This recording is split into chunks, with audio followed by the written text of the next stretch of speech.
Behind. Good evening. Today is Monday, July 24th, 2023. Thank you for joining us in person in Contoy's Auditorium and online for the Burlington City Council meeting. The time is 5:52. We will begin our evening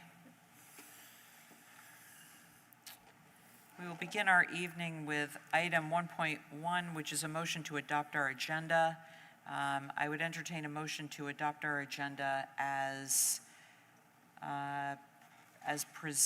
presented. I don't believe there are any amendments. Are there? Don't believe there are. Anyone willing to make that motion? Thank you, Councilor Jang. Seconded by Councilor King. Is there any discussion on the motion? Seeing none, all those in favor of the motion, please say aye. Aye. Any opposed, please say no. That motion passes and we have an agenda. We'll also note that we have Councilor Grant who's joining us via Zoom. The next item on our agenda is 2.1, which is a communication from Planning Director Megan Tuttle, CEDO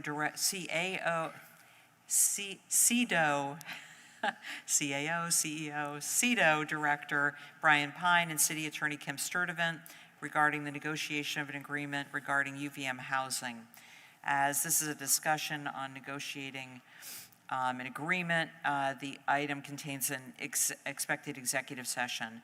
And before we go to motions regarding the executive session, I would go to the administration for any update that you feel can be provided to the community in open session.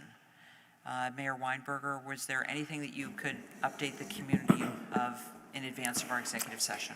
Thank you, President Paul. I think the community is aware that the city and UVM have been in discussions about housing and the university's desire to have greater zoning freedom, particularly with the Trinity campus. And after a period in the spring where those conversations had kind of stalled, they have been active again for the last couple of months, and I am looking forward. I think we are not, I think it's important to note, we're not expecting the council to take any action tonight, and we're some time from being in position to bring to the council a actionable agreement, but I didn't want to miss this sort of midsummer opportunity to check in with the council, share the progress of those talks, and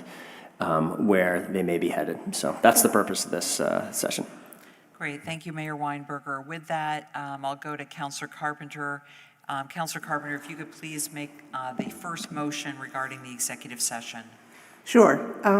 I would move that the council find that premature general public knowledge of the information concerning contract negotiations and attorney-client communications regarding UVM would clearly place the city in a substantial disadvantage with such negotiations.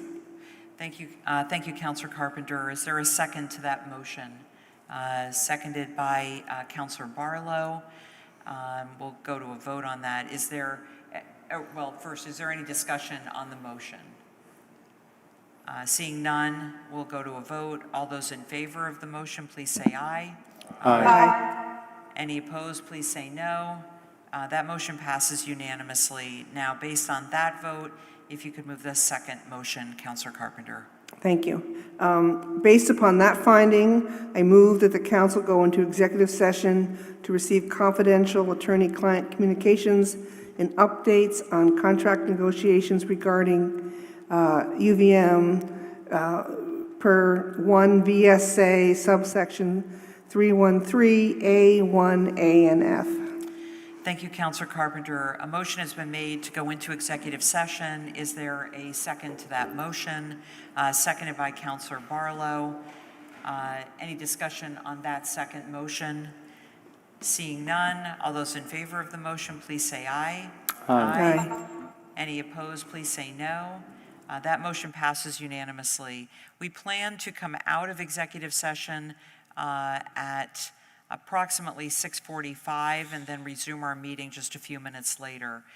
So we're now in executive session. We will be doing that downstairs, so anyone who is in Contois can certainly stay here if you wish, and we'll be back with you in about an hour. So we are now back in open session. Thank you so much for your patience. We're running a little bit behind. The next item on our agenda is item 3, which is the Winooski River Sewer Main Break Expenses Update. And for this update, we're going to get a presentation or an update from DPW Director Chapin Spencer, who's going to be joining us via Zoom. Not sure if we've been able to connect with him. I'm here, President Paul. Oh, wonderful. How exciting. So just by way of background, we did receive an update on this important development at last Monday's Board of Finance meeting. Thank you so much, Chapin, for being here tonight.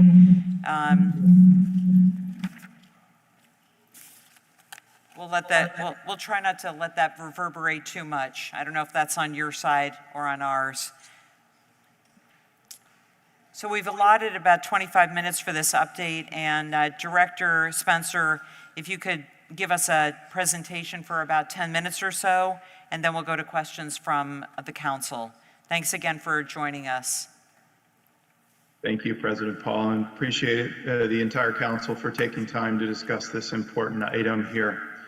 As folks know, on July 12th, there were extremely high flows in the Winooski River, and our sewer main underneath the Winooski River, adjacent to North Plant, broke at approximately 3 a.m.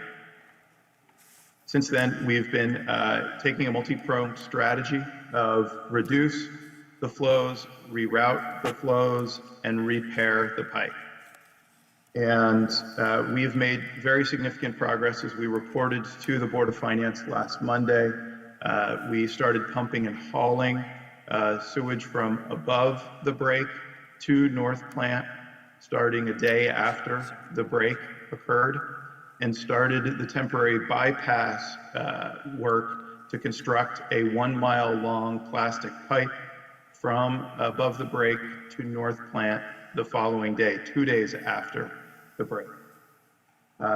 Communication's been central throughout the process, and I appreciate very much the efforts of staff to set up a web page, communicate by Front Porch Forum, Vermont Alert, the beach closure signs for beaches within 1 mile of the Winooski River. And updates since last Monday's Board of Finance are also significant. The hauling has continued 24 hours a day, 7 days a week. That has enabled us to bring at least 75% of typical flows to North Plant for full processing. In addition, the bypass piping project has gone ahead very quickly, thanks to the good work of our contractor. A picture of the work and the delivery of the pipe is behind me. That work is nearly completed. Testing on the bypass piping will begin tomorrow, and if all goes according to plan, the force main, the bypass piping, could be in normal operation tomorrow.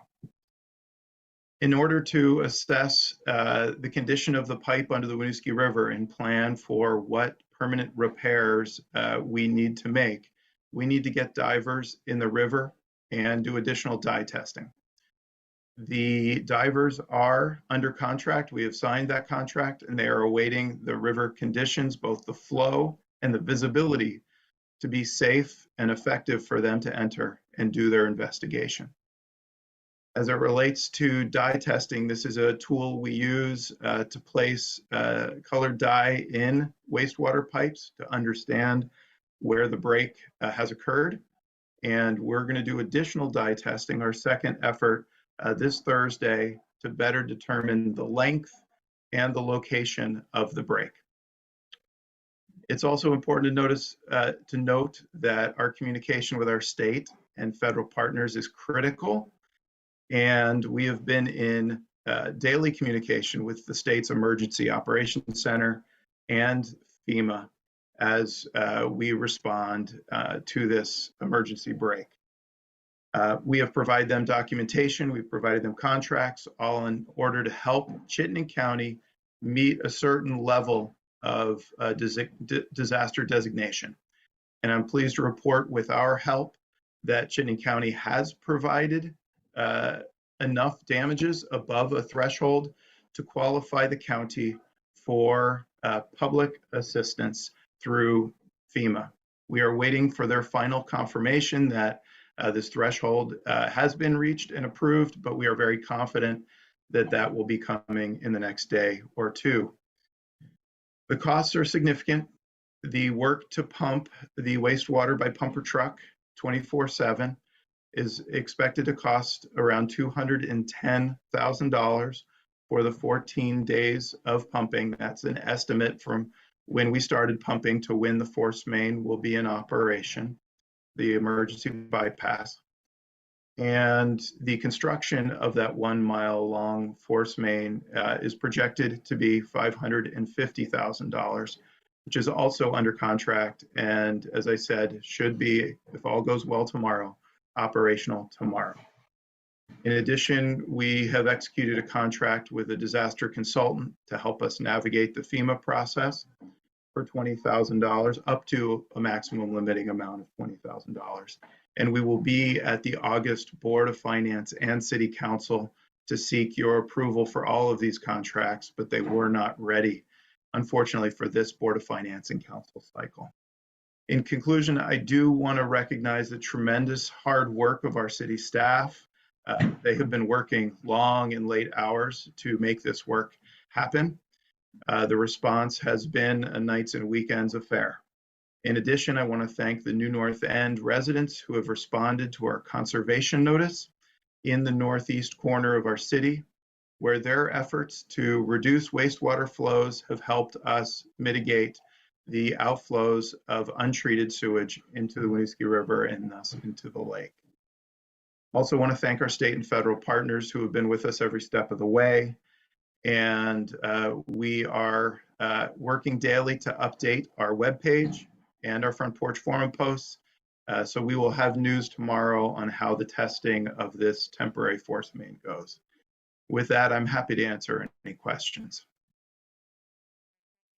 Director Spencer, are there questions or comments from the council for Director Spencer on this important item? Councilor Shannon. Thank you, President Paul, and thank you, Director Spencer. I just want to commend the team on the communications on this. I was fielding a lot of questions, both from the public and within my household, about why does the pipe cross the Winooski and all kinds of other things, all of which were answered in your Front Porch Forum post. So I think I tried to reply to that, but I'm not sure who actually gets that email. So I wanted to publicly say I think your team has done an outstanding job, both dealing with a really difficult situation and communicating with the public. Thank you. Thanks very much. Oh, go ahead. Thank you. Thanks very much, Councilor Shannon. Certainly agree with you. Are there any other councilors who have questions or comments for Director Chapin Spencer? Well, I guess that means that you gave a wonderful update. And thank you, President Paul. We are more than happy to be available 24/7, and I will take calls day or night until we get through this difficult period. Thank you. Thanks very much, and thanks for joining us on when you are out of town. We appreciate it. Thank you. We have a little bit of time until the public forum, which starts at 7:30. So what we can do is we can take care of a couple of other items. We can move to, on our agenda, to item number 5, which are climate emergency reports. Is there any counselor or the administration who wishes to offer a climate emergency report? Councilor Travers. Thank you, President Paul. First of all, I want to acknowledge that my sense is that there's a number of people outside very concerned about the climate issues on our agenda this evening, and so I am sorry that a number of those folks aren't necessarily here to hear this update. But in case folks did not see it on the consent agenda, I just wanted to make clear that there is an item on the consent agenda to stand up the carbon pollution impact fee that was approved by voters this last town meeting day. It is on the consent agenda because the next step here is that it's going to go to TUC, and then from there to the Ordinance Committee before it ends up coming back to the full council. But as we are sort of addressing our climate emergency head on, I did want to flag for my colleagues here on the council as well as for members of the public that carbon pollution impact fee ordinance is on our consent agenda to hopefully move forward sooner than later. Thank you. Thank you. Thanks, Councilor Travers. Is there any other councilor or the administration who wishes to offer a climate emergency report? Seeing none, we'll close out that item. I believe that we are able, Attorney Sturdivant, to go to our local control commission. Is that correct? Yes. Okay, so since we do have a little bit of time, we will recess the council meeting at 7:20 and go to the local control commission, which is one of two other meetings that we need to attend to. The other is the local cannabis control commission meeting.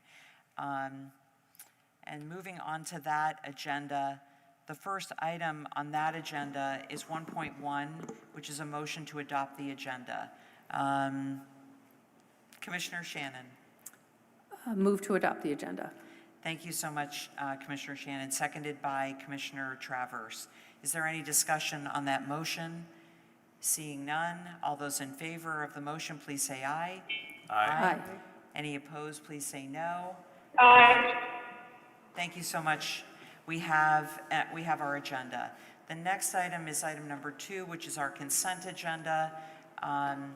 I will go to Commissioner Shannon, who, for those who are just joining us for the first time, this is another meeting that we have in addition to the City Council meeting to do with local control items. And I will go to the chair of the License Committee who deals with that, which is Commissioner Shannon. You want a motion on the consent agenda? Yes, and to take the actions as indicated. Yes, I move to adopt the consent agenda and take the actions indicated. Thank you, Commissioner Shannon. Seconded by Commissioner Travers. Is there any discussion on that motion? Seeing none, all those in favor of the motion, please say aye. Aye. Aye. Any opposed, please say no. That motion passes unanimously, which leads us to item number 3, a festival permit application for 2 days only, item 3.1 for Halversons. Commissioner Shannon. Move to approve the 2-day only festival permit application for Halverson's 1016 Church Street, Friday, August 4th, 4 to 10 p.m., and Saturday, August 5th, 4 to 10 p.m. Motion made by Commissioner Shannon, thank you. Seconded by Commissioner Travers. Is there any discussion on that motion? Seeing none, all those in favor of the motion, please say aye. Aye. Aye. Any opposed, please say no. That motion passes unanimously. And seeing no other items on this agenda and hearing no objection, we'll adjourn the Local Control Commission meeting at 7:20 and call to order the Local Cannabis Control Commission meeting at the same time. The first item on that agenda is 1.1, which is a motion to adopt the agenda. Commissioner Shannon. I move to adopt the agenda. Thank you, Commissioner Shannon. Seconded by Commissioner Travers. Any discussion on the motion on the agenda to adopt the agenda? Seeing none, all those in favor of the motion, please say aye. Aye. Aye. Any opposed, please say no. We have our agenda. The second item is item number 2, which is the 2023 cannabis applications. And we have 2 cannabis applications. The first is for Barking Dog Farm, and the second is Burn Living Organics. It's been our practice to ask if there are if the owners of these two businesses or one of these, each of these businesses is present this evening, either in Contois or online, you're under no obligation to do so, but because the applications do not come to us with a lot of information, we do offer these entities an opportunity to introduce themselves and their business. So if you're joining us online, if you're one of the two businesses joining us online, you can just simply use the raise hand function, or if you're here in Contois and want to raise your hand, we're happy to have you come forward, introduce yourselves, tell us about your business, where it's located, if you so choose. So I will look online, and in fact, there is one of the owners is joining us online. So I will go to you, Tito, and thank you so much for joining us. Hi, everybody. Can you hear me okay? Yes, we can. Hi. So I apologize for not being there. I always try to be at all these meetings in person, but I had to go to a wedding, and I just got back like within the hour. But so I apologize I can't be there, but I am here. If there's anything that you want to tell us about your business, where it's located, or anything else, this is your. Oh, sure. We consider this sort of your opportunity for a little free advertising. Gotcha. Okay, yeah, of course. Well, we are at Burn Gallery, right adjacent to City Hall Park, and we've been there for almost 20 years. And this is basically just a continuation of our plan. We've always had glass blowing inside the store, and we still do. But we have the glass blowing split into two parts, one in the front station, and we had two glass blowing stations in the back of the store. And so instead of glass blowing, now we've changed it to be cannabis processing. So in the same way, though, that you could look through the window and see the glass blowing, now you'll be able to look through the window and see trimming and ice water extraction and rosin pressing. We're not going to be using any solvents or doing anything like that. It's still going to be pretty simple, and we plan on just continuing our tradition of excellence that we always strive for. And that's it. No changes other than that. Great, thank you, and thanks again for taking the time to join us. I don't know if the other business is here. President Paul, I have some information about the other business. Okay, great, thank you.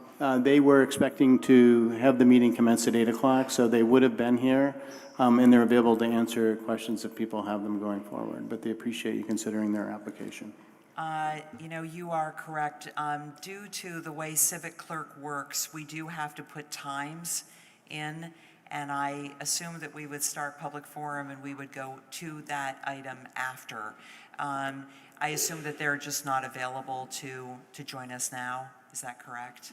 That's correct. If they do come in later and they would like to do that, we will, they could do that certainly during public forum. So thank you. Thanks for bringing that to my attention. With that, we will go to item 2.1, which is the application for Barking Dog Farm. Commissioner Shannon. Thank you, President Paul. I'd like to start by letting commissioners know that you have heard from us for a long time that we are, everything, all of the information except for the name of the organization basically has been redacted from these applications, and we have very little to go on for approval. One of the things we got clarification on is that and thank you to Attorney Kyle Klaus in the City Attorney's Office. We had been told we had to redact the addresses, and Kyle got some clarification that that is no longer true. So that's why you are seeing the addresses here. So in my opinion, a step in the right direction for transparency. With that, I will move to issue a local control license conditioned upon compliance with all applicable city bylaws adopted pursuant to 24 VSA 4414 and city ordinances regulating signs or public nuisances adopted pursuant to 24 VSA 2291 to Barking Dog Farm and transmit local approval to the State Cannabis Control Board. Thank you so much, Commissioner Shannon. Seconded by Commissioner Travers. Is there any discussion on this motion? Seeing none, all those in favor of the motion, please say aye. Aye. Aye. Any opposed, please say no.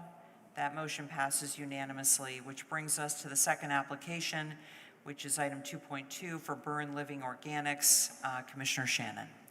I move to issue a local control license conditioned upon compliance with all applicable city bylaws adopted pursuant to 24 VSA 4414 and city ordinances regulating signs or public nuisances adopted pursuant to 24 VSA 2291 to burn living organics and transmit local approval to the State Cannabis Control Board. Thank you, Commissioner Shannon, seconded by Commissioner Travers. Is there any discussion on that motion? Seeing none, all those in favor of the motion, please say aye. Aye. Aye. Any opposed, please say no. That motion passes unanimously. And seeing no other items on this agenda and hearing no objection, we'll adjourn this local control commission, local cannabis control commission meeting at 7:28, and we'll resume the recessed city council meeting at the same hour. And with the understanding, Commissioner Barlow, or if there's anyone else who knows the applicant, please have them, registered to speak during public forum. We would love to hear from them. This means that we will move back to our city council agenda. And before we move on with our agenda and begin the public forum, I have a brief comment that I'd like to make and would just ask for your attention for just a moment. Last Saturday, many in our community were stunned and shaken by an incredibly tragic loss. And I know that all of us at the council and all of you that are joining us here, both online and in Contois, join me in offering our heartfelt condolences to the Hartnett family. The hours last Saturday have become days, and with them, a family is mourning and grieving the loss of their loved and truly beloved child. In a small community such as ours, one life impacts so many other lives. From the Burlington schools where Katie went to school and then chose to bring her talents there as an educator, to Burlington Electric, where Katie's mother, Lisa, works and is such a positive presence, and to those of us who know and served on the city council with Dave, her father. This is an immeasurable loss that can be like no other. Please join me in a moment of silence for Katie, for her parents, and to honor a life whose positive and loving impact will carry on in the lives of the many that she touched.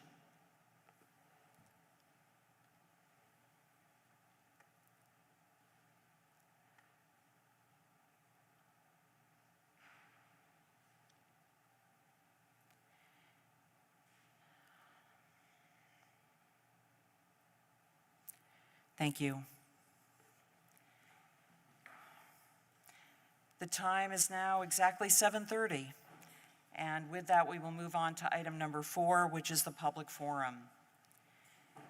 Before we begin public forum, and you're welcome to come in and please have a seat. There are other seats.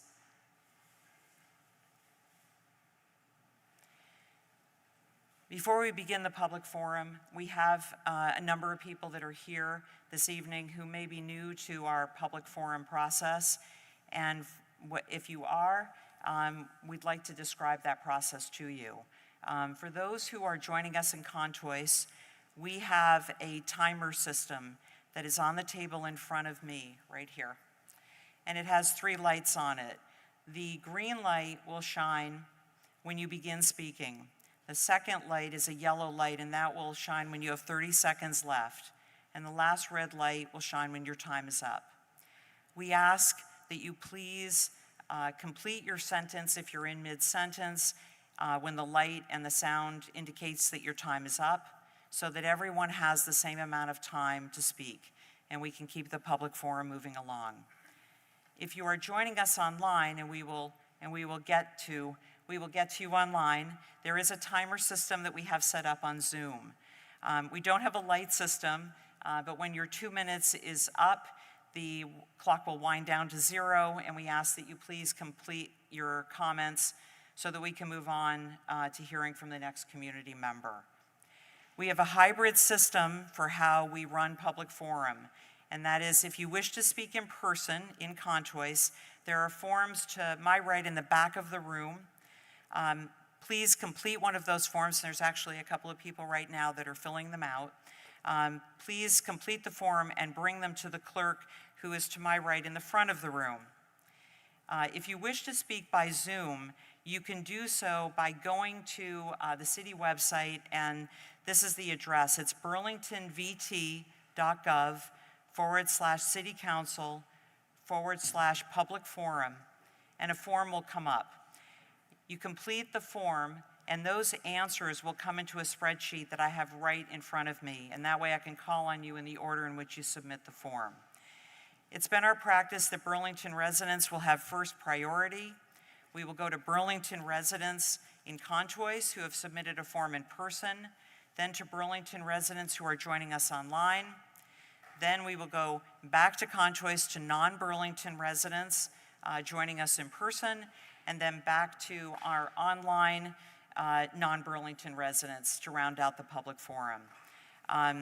We don't have a lot of ground rules about public forum other than that you keep to the time limit, and one other request that we make of you, and that is that during public forum, we ask that you please speak respectfully.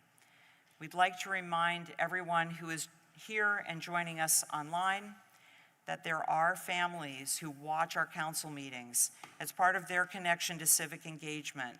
Parents are using our forum to teach our city's children about city government and responsible and respectful public discourse. Please respect that, and please direct your comments to me as the chair and not to anyone else at this table. Please do not personalize your comments. Again, we really want to hear what you have to say, and it is so much easier for us to listen if you speak respectfully. We will get started. I do have one other thing to remind people of, and that is that we have a public hearing on the South End Innovation Overlay District, and you can choose to speak during public forum if you wish to speak at this time. However, you can speak during the public hearing, and that will come in the deliberative agenda. We have a couple of other things to do before that, but it won't be much longer after the public forum. So if you have filled out this form and you've said that you want to speak to the South End Innovation District, I will ask you if you want to speak now or speak later. And if you want to speak later, I will keep those separately and then call on you when we start the public hearing. So with all of that, we will go to the public forum.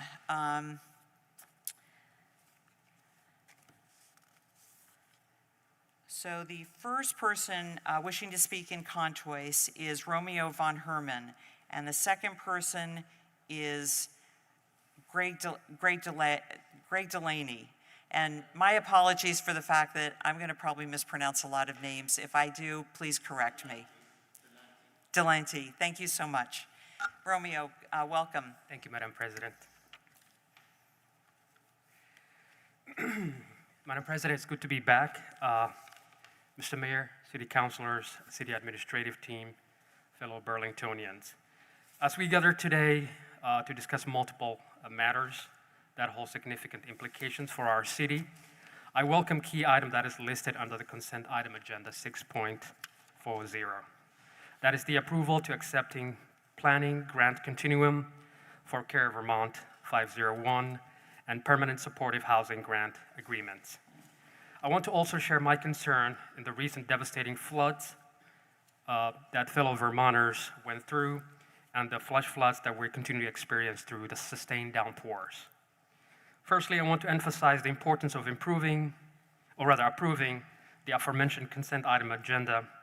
These grants present a continued opportunity to address chronic issues of homelessness and housing instability in our city.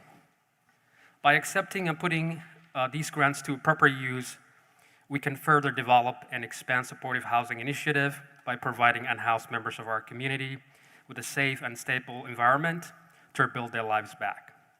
Let us seize this chance to create lasting change and make Burlington a city that values compassion, resiliency, and recovery process. As we continue to embark this journey to better continue to support our fellow Burlingtonians, I equally want to acknowledge that the importance and the impact that recent devastating floods had. The floods have left many families and businesses struggling to recover, and it's incumbent upon us all to extend a helping hand to those affected. By working together, we can rebuild homes, restore lives, and ensure that no one is left behind. In conclusion, Madam President, the floods also serve as a reminder of the importance of climate-conscious, sustainable developments and preparedness that our city must undertake. As we continue to grow as a city, let us be mindful that environment invests in the infrastructure that can withstand natural disasters and implement measures that mitigate the impacts of climate change. Thank you so much, Madam President. Thank you so much. Our next speaker is Greg Delante, and to be followed by Sylvia Knight. Thank you for correcting my mispronunciation of your name. Bad writing. Do I start? Yes. Thank you. Quickly, I've been living here for 35 years. For the last 10 years, I gave up my car, cycle everywhere to St. Michael's College, even during the winter. No gas or oil in the house. Got arrested outside the White House with Bill McKibben, etc. 315 member. I put my words where my mouth is, or my name. Just to keep doing, but this is for those who supporting the following. Just keep doing and supporting the now upgraded F-16s to F-35s, nuclear weapon equipped jets, and adding to the climate change problem, disaster, ditto the military complex. Just keep agreeing and promoting the new plan for the developing of the wood chip factory and the pipeline to the hospital as an antiquated excuse that will only bring more will only damage more and add to the fossil fuel terror. And just keep doing and supporting the fossil fuel industry. Even if you think that you're compromising, there's no compromises with the fossil fuel industry anymore. The earth is not going to be able to handle it, and the children. And just keep wishing your children, grandchildren, and great-grandchildren how much you love them and care for them, and tell them that you're worried about them for the future and you're doing everything you can. Okay? This is for those who are supporting that, not for those who are not. Thank you. Thank you so much. Our next speaker is Sylvia Knight, to be followed by Philip Merrick.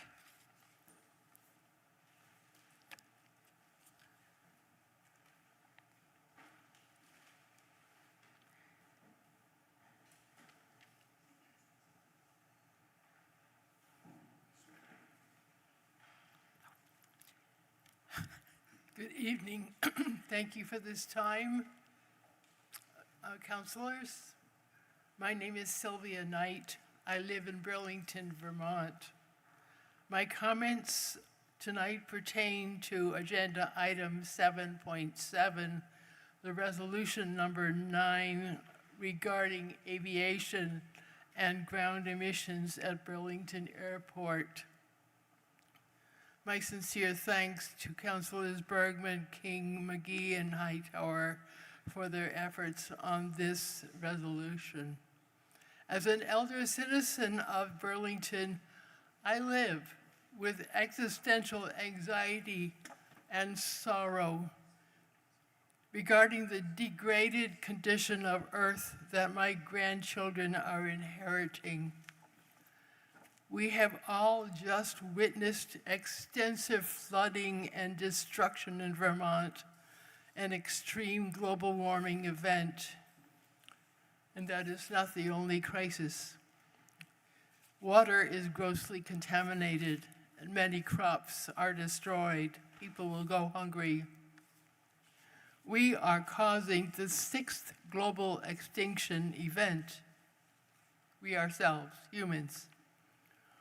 One F-35 burns 22 gallons of jet fuel per minute when flying at peak efficiency. When it takes off, that consumption rate is higher. What do F-35s accomplish for this enormous expenditure of fuel?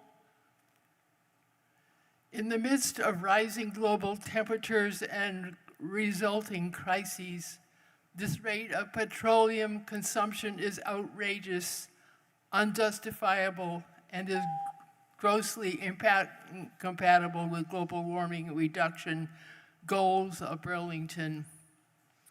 The development of flight simulation technology is crucial in bringing Burlington Airport and Vermont Air National Guard and Guide in line with the city's 2030 net zero goals.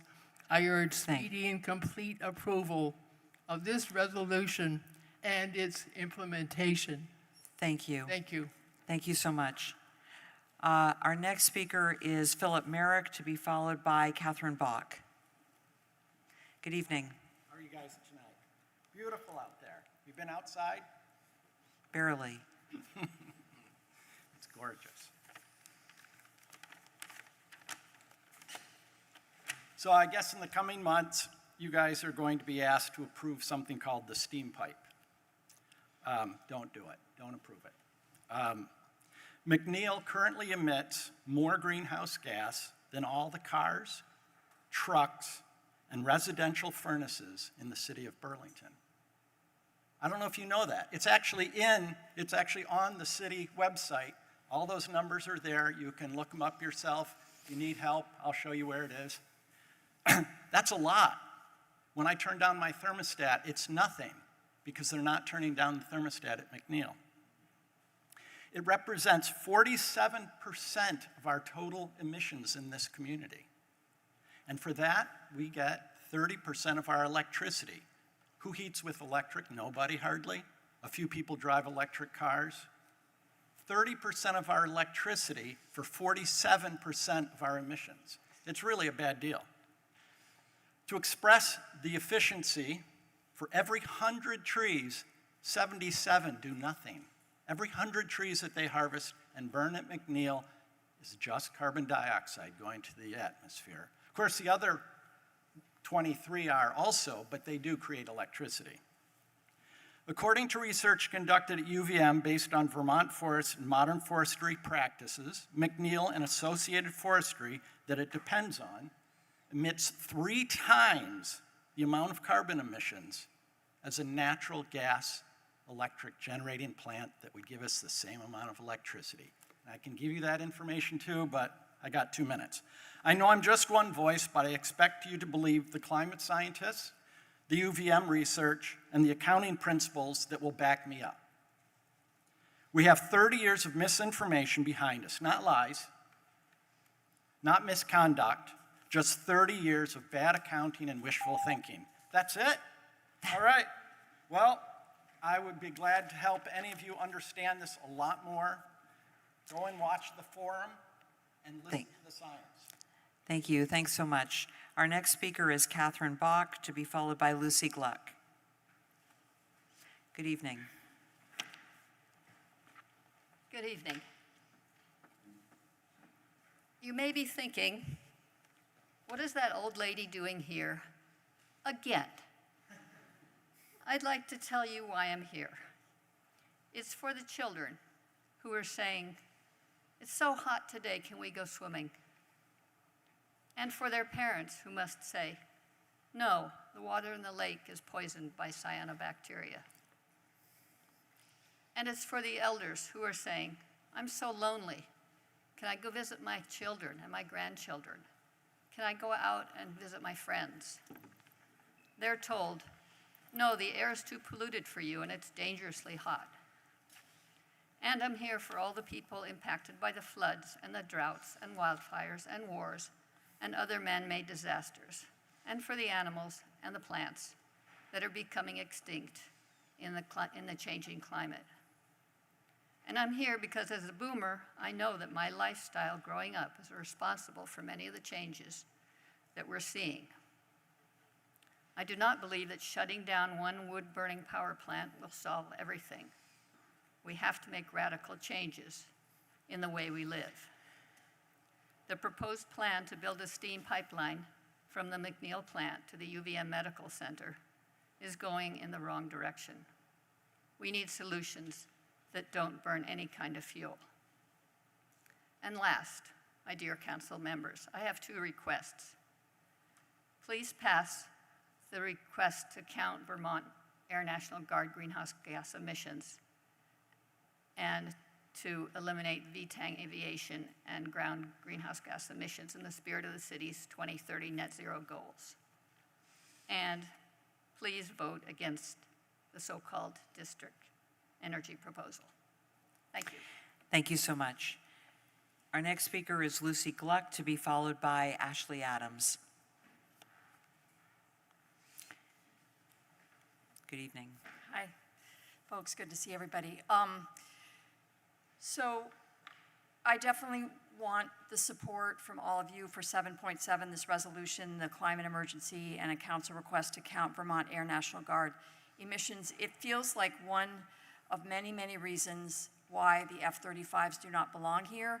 This is a military, it's a military installation that's taken over our skies in so many ways, and health reasons, the noise, the danger is just one part, but the emissions are huge. And if we can look at it and really be serious about our net zero goals, this is one piece that could really, really make a big difference. I also want to say, as a resident of the Old North End in Burlington, there's a lot of us trying to figure out in our homes, how are we going to make a difference? And even if it's small, we need support from the city also to help us electrify, to help us get off natural gas. And so the more we can look at, you know, what's happening in the skies with the emissions, with this military problem, and what's going on, you know, on the ground in our homes, and what sort of support the city might be able to give us to make that transition that'll help, you know, all of us have a cleaner environment. It's, as we know, everybody knows how critical it is and how scary it is right now, and we're all looking for as many solutions as we can find. And I do think that this piece around counting the emissions from the Air Guard is a really important piece of it. So I would like you to take that as seriously as you can, and please support that resolution. Thank you. Thank you very much. Our next speaker is Ashley Adams, to be followed by Pike Porter. Good evening. Hi there.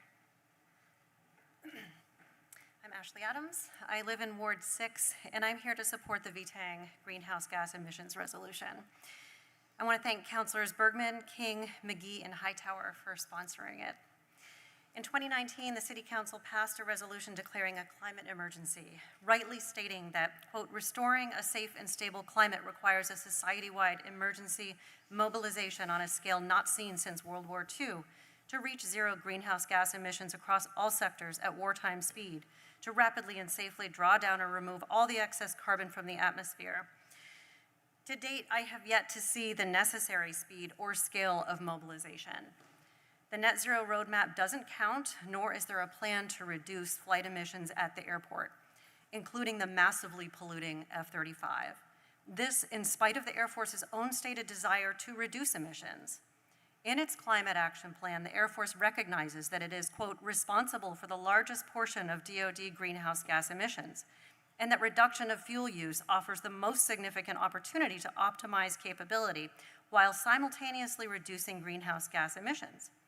The Air Force believes, quote, collaboration with surrounding communities is essential to reducing greenhouse gas emissions, and that, quote, close cooperation with state and local entities and the American people will secure our common interests and promote our shared values. Well, how about that? It's incredible. With this level of agreement between the city and the Air Force, I'm confident that councilors will see this resolution as an obvious and critical next step in meeting this climate emergency at the scale that you rightly declared was necessary 4 years ago. Thank you so much. Thank you. Our next speaker is Pike Porter, to be followed by Connor Wirtz. Good evening. Good evening. Thank you for letting me speak. Perhaps the most important and most true statement in the VTANG emissions resolution before you tonight is this: to institute enduring advantages while combating the effects of climate change, we must fundamentally shift the way the department thinks, prepares, and acts. We all must fundamentally shift the way we think, prepare, and act if we are going to have any meaningful impact on the climate crisis. This resolution asks you, asks the state, and asks the Air Force to begin a dialogue on how to lower emissions from the VTANG base. Fundamental shift will not happen in a vacuum. It begins with a dialogue and a plan. The goal of this resolution is the same goal of Burlington's net zero plan: zero CO2 pollution by 2030. We may not reach that zero carbon pollution by 2030, and by the looks of things, we will not. That does not mean we don't try. How will you, VTANG, and the state bring emissions down to zero by 2030? I don't know, and I don't know if anybody knows. I don't know how Burlington will meet its net zero goals by 2030. I do know that it will certainly not happen if we are not talking about it and not putting the question on the table as a goal. This resolution begins that process. Earlier today, I sent you calculations based on data found in the environmental impact statement that suggest the F-35s might be polluting as much as 270,000 tons of CO2 per year out of the Burlington International Airport. We need to be clear about how much pollution is emitting from the jets, and we need to begin talking about a plan to reduce those. This resolution is the first step. Thank you in advance for supporting this resolution. Thank you so much. We'll move on to Connor Wirtz, to be followed by Jacob Berkowitz. Good evening. Hi, everybody. Thanks for listening to us. I'd like to talk about the renewable heating ordinance, which is on your consent agenda. And I'd like to start back in 2018. I'm 19 years old, and I've just moved to Vermont. I have no idea yet that I'm going to fall in love with this state and quite literally never live somewhere else. I've been away from the place I grew up for a total of 3 weeks when I get a call from my mother. Natural gas main had exploded in my hometown, destroying dozens of homes and killing at least one person. This is in the Merrimack Valley in the northeast of Massachusetts. So I go to college, and I learn about the impacts of the climate crisis and how energy sources like gas supercharge storms and droughts. But I feel like things relax after that. My college divests from fossil fuels. This city council votes 11-1 to pass the climate emergency resolution in 2019. I think we're safe. We're not safe. 2 weeks ago, flooding ruined half the crop of the farm I used to work at. This after weeks of air quality alerts and algae blooms in our city. And then I learned that the city council and the TUC subcommittee is going to allow renewable natural gas as an acceptable, i.e. renewable fuel. Now, this ordinance is an attempt to step in the right direction. I think it's really good, but any city that permits the same molecular structure that blew up my hometown, just because a company slapped renewable in front of the words natural gas, is doing a disservice to the climate, its citizens, and the farmers that feed them.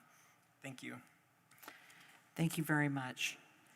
The next speaker is Jacob Berkowitz, to be followed by Colin Larson. Good evening.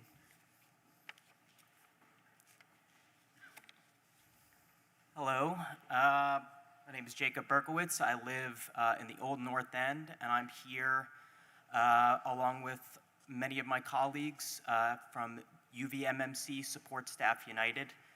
I just wanted to take a moment to sort of introduce why we're here. We're in the midst of a pretty serious contract negotiation with UVMMC. We are over 2,000 of the lowest paid, most mistreated, overworked workers that work for the only level 1 trauma center in the region. And I just wanted to introduce us all to you. Many of you may already sort of know where we've been at. We won a landslide election in January to have the right to a union. and we've been in contract negotiations with the administration for some amount of months now, and those negotiations are definitely intensifying, and we're here to ask the City Council for support. Of the over 2,000 support staff workers, which include, licensed nursing assistants, mental health techs, phlebotomists, basically anything that you could think of that's not a nurse or a doctor at UVMMC. Of that over 2,000, most of them do live paycheck to paycheck. About 3/4 can barely afford to pay rent, and around 500 of those are Burlington residents. So they are the backbone of the working class in this city and in this state, and we just wanted to spend a little bit of time making you all aware of our current struggle. I yield the rest of my time. Thank you. Thank you. Thank you for coming. Our next speaker is Colin Larson, to be followed by Todd LaCroix. Oh, you wanted to speak? Oh, yes, I see that. Yes. Okay, thank you.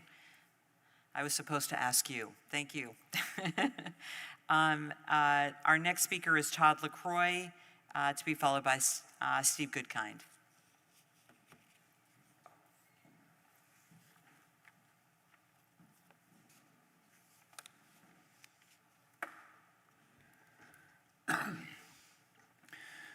There's a good disconnect amongst Americans, left, right, all of you. You all have seemed to have forgotten how to communicate. You all seem to be living in your bubbles. It's disgusting, the hypocrisy that I see every which way I turn. I wonder how many people just lost their housing in flooding, who were advocating for the homeless to be thrown out of motels. And now I wonder if you were to look at their political views on this, where they're standing on homeless help, now that they're also homeless. You see, this is where it comes to. Unions, Americans, everybody, they only care about themselves, and they only want support when they need it. But then, when everybody else needs it, they're not there. Or worse, they're against help. You see, the problem is that America and Americans have already defeated our own selves. Through the way that we treat each other, through the way that we are, that we treat the planet, we treat our children. It's just straight up contempt. And here's the irony. The rich and those in charge, the police, the military, they're all the ones who led the charge on treating people with contempt. And then, when it starts blowing back their way because of the circumstances they've made, they go, "Oh, woe is me. Oh, woe is me. Care about me." You know what? Do you care about me? If you don't care about me, why am I supposed to care about you? Thank you. Our next speaker is Steve Goodkind, to be followed by Amanda LaFond.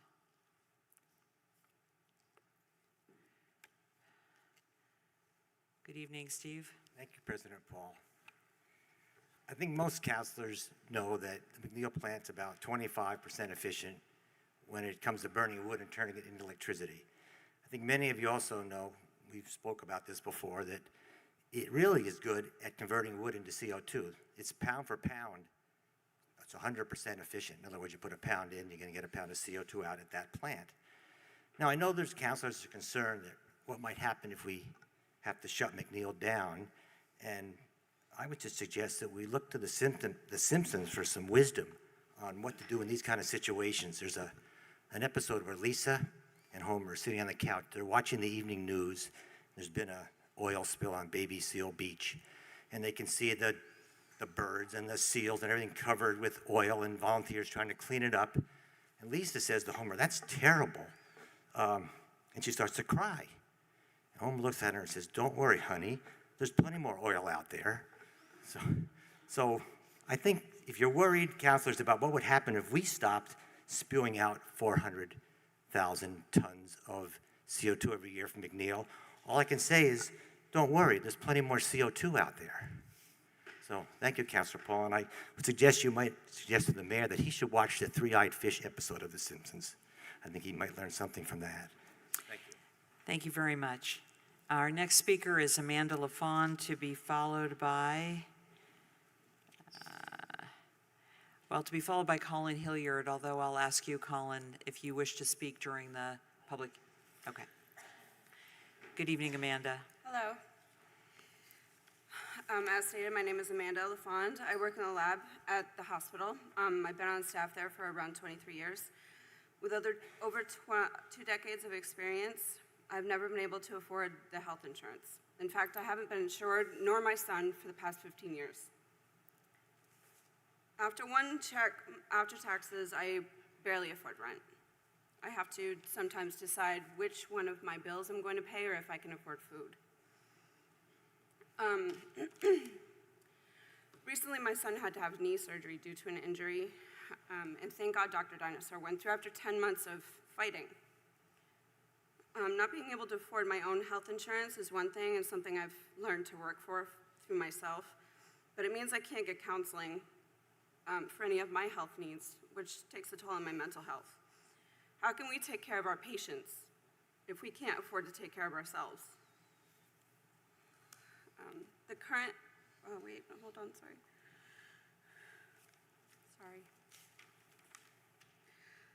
There are times when I only have $2 in my account and I have to eagerly await my next paycheck. It's humiliating that thousands of employees live paycheck to paycheck in a level 1 trauma center. How would the patients feel knowing that those taking care of them can't afford the opportunity to take care of themselves? We would like to be able to live, not just to survive. Thank you very much. Our next speaker is Nick Persampieri.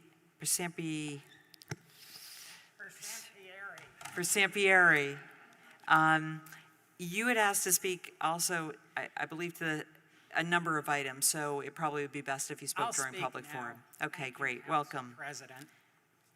I'm here to ask the city to please overhaul its net zero energy roadmap. The city defines net zero as eliminating fossil fuel use from the heating and ground transportation sectors. That ignores aviation, number one, but the larger problem is that it ignores greenhouse gas emissions from non-fossil fuel sources. The rest of the world defines net zero not as eliminating fossil fuel use, but as reducing greenhouse gas emissions so that they're balanced by uptake of greenhouse gases by our forests and oceans. And the problem with this is that it opens the door to all types of false climate solutions that are being advocated by, among other people, the fossil fuel industry itself, including Vermont Gas. Things like renewable gas, green hydrogen, advanced wood heating. None of these things help to reduce greenhouse gas emissions. In fact, some of them result in greenhouse gas emissions in excess of what you get from burning fossil fuels. And these things are appearing in the city's thermal energy ordinance that you're about to consider.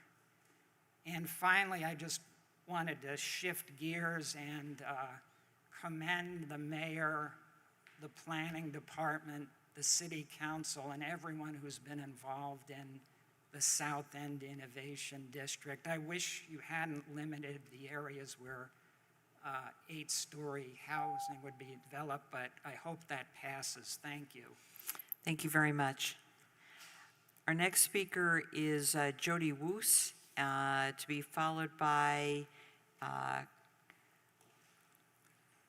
Carlos Escovel. You'll correct me when you come up here. Jody, thank you so much for being here. Thank you so much, and good evening. I'm Jody Woos. I'm a resident of Ward 2 in Burlington, and I live about a half a mile from the McNeil Generating Station in the Intervale. I'd like to address the council tonight regarding the proposed district energy plan that will come before you for a final vote shortly. This is the plan to build a pipeline to carry steam to the hospital from McNeil. Quoting from Burlington Electric's general manager, Darren Springer, with district energy, the McNeil wood chip plant would not only produce renewable energy, but also provide renewable steam to help reduce fossil fuel use and support progress towards our net zero energy goal. Sounds great. District energy, renewable electricity, renewable steam, reduce fossil fuel use, net zero energy. What could be bad? This statement is actually the worst kind of greenwashing.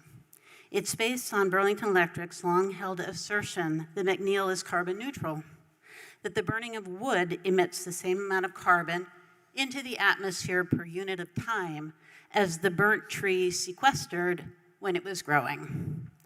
Unfortunately, the carbon neutrality of biomass burning, wood burning, has been seriously called into question and should no longer be our working assumption. McNeil is not carbon neutral and uses the least efficient form of energy production through the burning of wood. Even coal has a smaller carbon footprint per unit of energy produced. Because of its supposed carbon neutrality, McNeil's greenhouse gas emissions are not even counted in Burlington's zero net energy plan, despite it being the largest single stationary emitter of these gases in the state of Vermont. So here we are. We're stuck with a dinosaur built in 1984, on which we rely for about 30% of our electric use. Oh my gosh. What are our priorities? I'd like to call again Ashley Adams, your wonderful, wonderful statement in 2019. We need urgent action, and I hope that when the district energy plan comes before you, that you vote against it. Thank you. Thank you very much. Thanks very much. Our next speaker is Carlos Escovel, to be followed by Jack Tiano. You'll correct me if I misspelled your name or mispronounced your name. Hi, yeah, it is Esquivel, Carlos Esquivel. Welcome. As you probably know, there was a climate rally right before this meeting, and I really like to see how many bikes were outside, but I also wonder how many of the people present here own a car or drive everywhere they go. The average weight in 2022 of a car in America was around 4,000 pounds. Now you probably know your own weight, so you can do the math. How is this sustainable, to spend so much energy to only carry one person? I also have to acknowledge that this is not an individual problem. All the people that own a car and drive are forced to in the majority of cases. In the so-called land of the free, people are forced to drive or they can't move around. I used to be better at drivers. Still am, actually. Being harassed by a random person on a killing machine radicalized people very quickly, as you can imagine. So I do understand why a lot of people don't feel safe biking or walking around. I just really wanted to say that I don't remember seeing any protected bike lane in Burlington whatsoever. I have been, honestly, it kind of sucks to bike without any infrastructure at all. Lastly, I would really like to see protected bike lanes, public transit, and maybe, just maybe, we can choose to house our neighbors instead of cars. Thanks. Thank you very much. Our next speaker is Jack Tiano, to be followed by Jack Hansen. Good evening. Good evening. So my name is Jack Tiano, Ward 5. I think most of you know me from my advocacy on the South End Innovation District. I spoke earlier today at the mayor's press conference in favor of that proposal, and I have nothing really of more substance to add that I haven't already said. Just say yes to students, say no to more surface parking, make sure the inclusionary units are built in the district, and please pass it tonight. What I really want to talk about tonight is climate action and offer my thoughts as an engineer on what the barriers are to the change we need and offer my perspective on a path forward. Here's how I see it. We as a city don't have the money we need to do all of the forward-thinking projects that we want and need to do. We also don't prioritize the money we do have well, but the shortfall remains. As a result, when we reach into state and federal coffers, it makes projects take longer when they need to be happening faster. We also take on the imagination of those larger entities. If the money is available for bridges and highways, what we get is bridges and highways or nothing. There's a hope that the federal government will mobilize the funding and resources to rebuild America in a green image, but that's not currently happening, and it's not up to Burlington if it happens at all. And so our dependence on those big pots of money are distracting us from the fact that a change in perspective can allow us to quickly solve our own problems by ourselves. For example, Burlington needs an active transportation network that moves pedestrians and cyclists quickly and safely through the city. One way to achieve this is through expensive, modern, separated road and cycleways, which take years to plan and millions of dollars to build. However, we could also designate existing streets as resident-only traffic, build some planters at the end that filter through traffic, and let cyclists pass, and have a citywide network implemented in one community build weekend, using donated labor and materials. Both achieve the same goal, but one is not seen as legitimate. To push your imagination further, what if we built up our NPAs, gave them more decision-making power and participatory budgeting practices? What if the city facilitated citizens' assemblies on difficult topics like distributed neighborhood energy generation or housing demand projection in an era of climate migrants, and those assemblies gave binding tasks for the NPAs to solve how they see fit? Every ward might be tasked to expand their housing capacity by some amount over time, but they can also do so in a way they think works best for their neighborhood. I wanted to highlight that the climate crisis mitigation and adaptation is not just achieved through legislation, but through community decision-making, to give my neighbors a shred of hope and a vision for the future, and to ask city leaders to think deeply and seriously about the effectiveness of our current systems and consider what kind of deep changes might be necessary to meet this critical moment. Thank you. Thank you. Thanks very much. Our next speaker is Jack Hansen, to be followed by Emily Letterman. Former Councilor Hansen, welcome. Good to see you. Thanks, good to see you. Hey, everybody. So I'm here as well to talk about the climate crisis, and it was inspiring to participate in the event outside. It's unfortunate, obviously, that a lot of what I think is driving the recent push for climate action is what the impacts of the climate crisis that we've seen here in Vermont. But I think whatever it takes, we need to double down on our efforts, and I've been talking to some of you all about some specific items that you all are looking into, which are great, and I'm going to continue to engage with you all on that. But I think with this time, what I really want to emphasize is really the process and the way that the council and the administration deals with the crisis, I think needs to be looked at through a different lens. And I know that this body is capable of that. Having served during the COVID pandemic, I've seen this body move more swiftly and urgently and more dramatically in a time of crisis. I don't think we've made that shift, whether it was during my time on council or now. I don't think that we've really made that mental shift into treating it like a crisis and accelerating the way that we act on climate.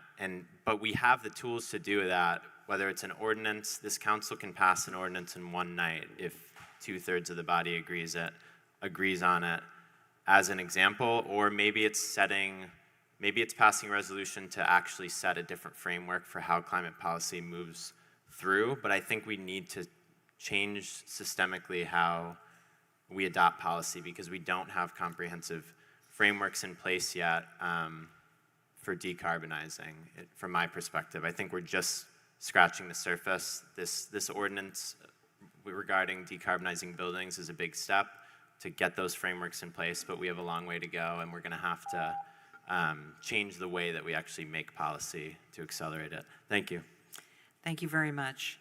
Our next speaker is Emily Letterman, to be followed by Dan Castrogano. Good evening, everyone. Thanks for hearing me. I'm a resident of the New North End, an employee of University of Vermont, and a parent of a 1.5-year-old. And I'm here to urge action on the climate crisis now. With the ongoing things we've been seeing, the collective trauma that we face, it's imperative that we make policy choices immediately. Specifically, I'm here in support of the resolution that's item 7.7 regarding VTANG. And I know that the health of our communities, which includes our ecosystem, the lake, the air that we breathe, is a priority, and the council needs to act in favor of that priority. We must resist the notion that capitalism has an ethics, and instead do everything we can to strive for the health of the ecosystems and the communities that we exist in. I support the resolution most of all because of the emissions. As many have said tonight, 22 gallons a minute are burned by the F-35s. Personally, also the noise pollution impacts me many times a week. It impacts the health of my baby, who's terrified when they go over, ringing in the ears for 15 minutes, etc.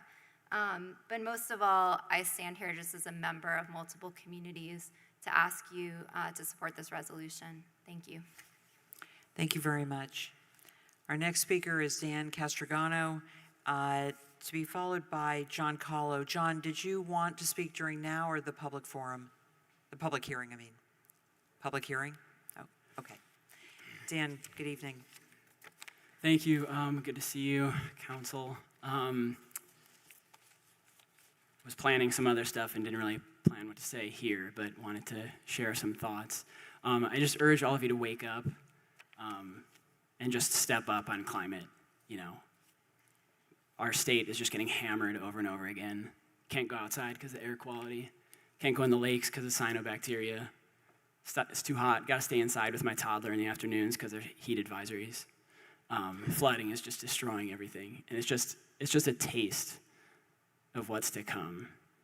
We're pumping 54 billion tons of carbon into the atmosphere every year, and we have 250 billion tons left until we cross 1.5. So that's 2028, where we pass catastrophic, irreversible tipping points.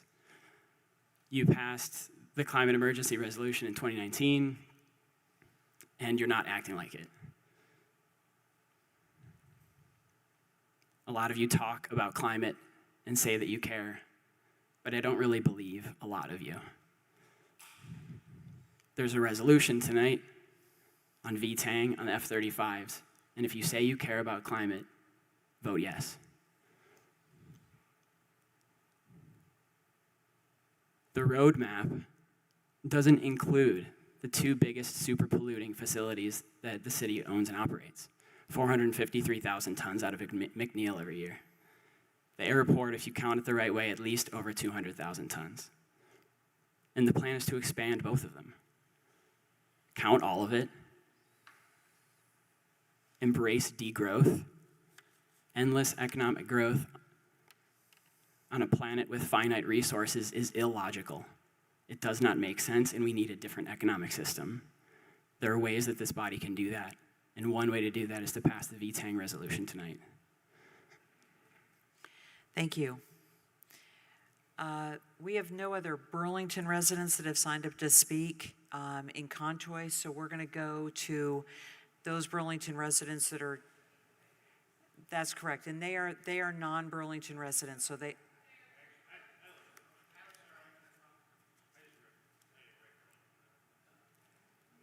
my apologies. My apologies. I'm not sure which person you are, but the next person is Levy Silverstein. That is you. Or Levi. Is it Levi? It's Levi. Levi. Yes. Good evening. My name is Levi Silverstein. I work at University of Vermont Medical Center as an outpatient pharmacy technician. Right now, this isn't going to seem like a real problem, but right now my phone is broken. It's not supposed to do that. It's not specifically made for raves. And I need to come up with $275 to get it fixed. And my dad's taken me off his phone plan in October, which coincidentally is the same month in which I have to start repaying my student loans for a degree I never got. I've been extremely fortunate because for the first time in my life, I am scared that despite working for the full-time for the largest employer in the state, I will not be able to pay all my bills. And honestly, though, my problems aren't that bad because my story doesn't even scratch the surface of the abject suffering as a result of poverty that my coworkers across the hospital experience every single day. I'm a 25-year-old single guy with no kids and a decidedly stingy father. I should be able to pay my way through this godforsaken capitalist hellscape in which we live. My problems are enough for me, but I cannot imagine what it would be like to be a parent living in this city, working at this hospital, and making exactly what I make. It would be impossible. I make $21.68 an hour. Over half of the support staff at UVMMC make less than $20 an hour. That's why I voted for and joined the bargaining team of UVMMC Support Staff United, because it's time for UVMMC to recognize that by not paying their employees enough money to live, they are committing an injustice. And until UVMMC recognizes the gravity of this injustice and takes action to correct the harm that they've caused, I will fight. And that's why I'm here tonight. My colleagues and I are working with Representative Gene Bergman, on a resolution in support of a fair contract at UVMMC for safe staffing, livable wages, and respect. I am here to urge you, members of the Burlington City Council, to recognize the injustices being committed against your constituents, the impact these injustices have on patient care at the only level 1 trauma center in our state, and to help us pursue vigorously the cause of justice in the wake of these violations by passing the resolution in support of our union's first contract. Thank you so much. Thank you. Thanks very much, Levi. There are two others. The first is John Tesser-Shrio. You'll correct me. To be followed by Elizabeth Mannion.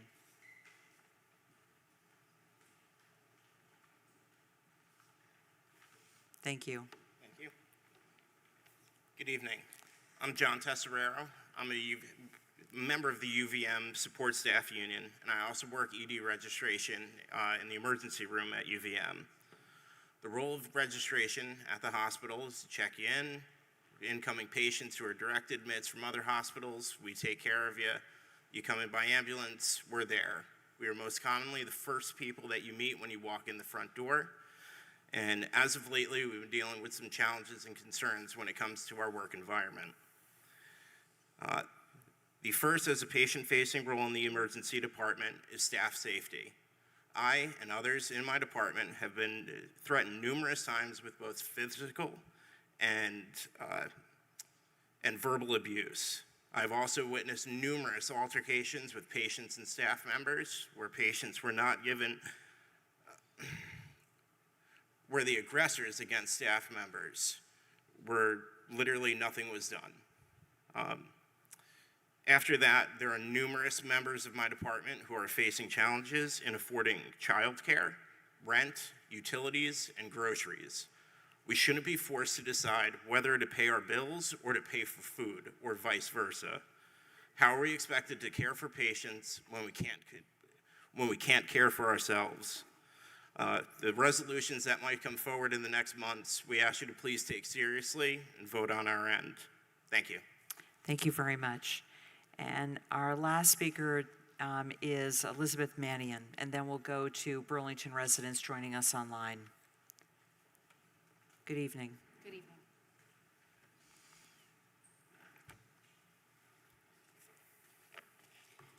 My name is Beth Mannion.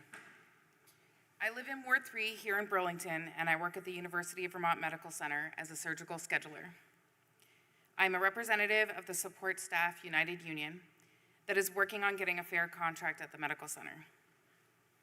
I am extremely lucky. The biggest fear in my household is whether my husband and I will ever own a home. I cannot say the same for my coworkers. Some do not know if they will have a roof over their head in less than a month. Some cannot afford health care for their children. Others cannot say they will go through a shift without being physically injured or threatened in person by a patient, with no one to assist them. I know of others who fear to take any time off, as they will be fired for simple things like family emergencies or child illnesses. We are asking that the community join us in telling the medical center this is no longer okay. That we who are lucky enough to feel safe, can no longer watch as our community members, those who care for us and our family and our community, suffer. Thank you. Thank you very much. We'll give ourselves a minute to get the timer up online, and then we'll go to Burlington residents that are joining us via Zoom.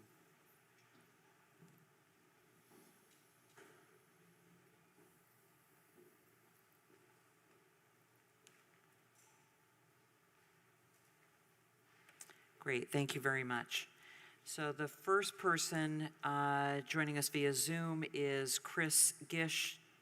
And Chris, I have found you and enabled your microphone. You should be able to speak now.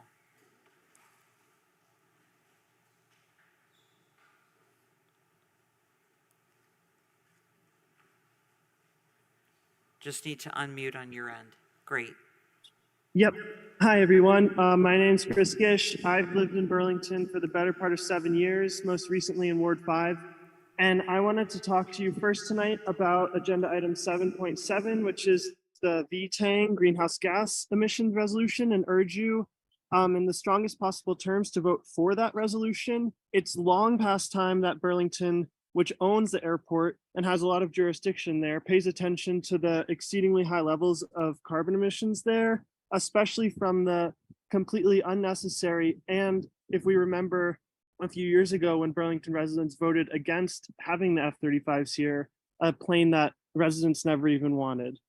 The Air Force itself has acknowledged that they should and must reduce emissions from their flights, and it's past time that Burlington gets the ball rolling to make this happen. The other thing I wanted to talk to you about tonight is the thermal energy system ordinance, which is agenda item number 6.48, and to urge the TUC and, if need be, the ordinance committee and the full council to remove false climate solutions from that thermal energy system ordinance. And specifically, I'm talking about renewable district heat, which is referring specifically to the proposed steam pipe from McNeil. And I'm talking about biodiesel and renewable gas as well. There's abundant evidence that all three of these things will not reduce greenhouse gas emissions compared to fossil alternatives, and they come with a host of other negative environmental and social consequences like forest degradation, deforestation, and propping up fundamentally destructive practices like landfills and factory farms. So please keep your eye on the thermal energy ordinance as it goes to TUC, and make sure that it has actual climate solutions as the climate crisis is coming to rest here in Vermont, with the floods lapping at our CO2 generating station down in the Intervale, the air quality, the cyanobacteria. Please, it's time to step up and really take action on the climate crisis.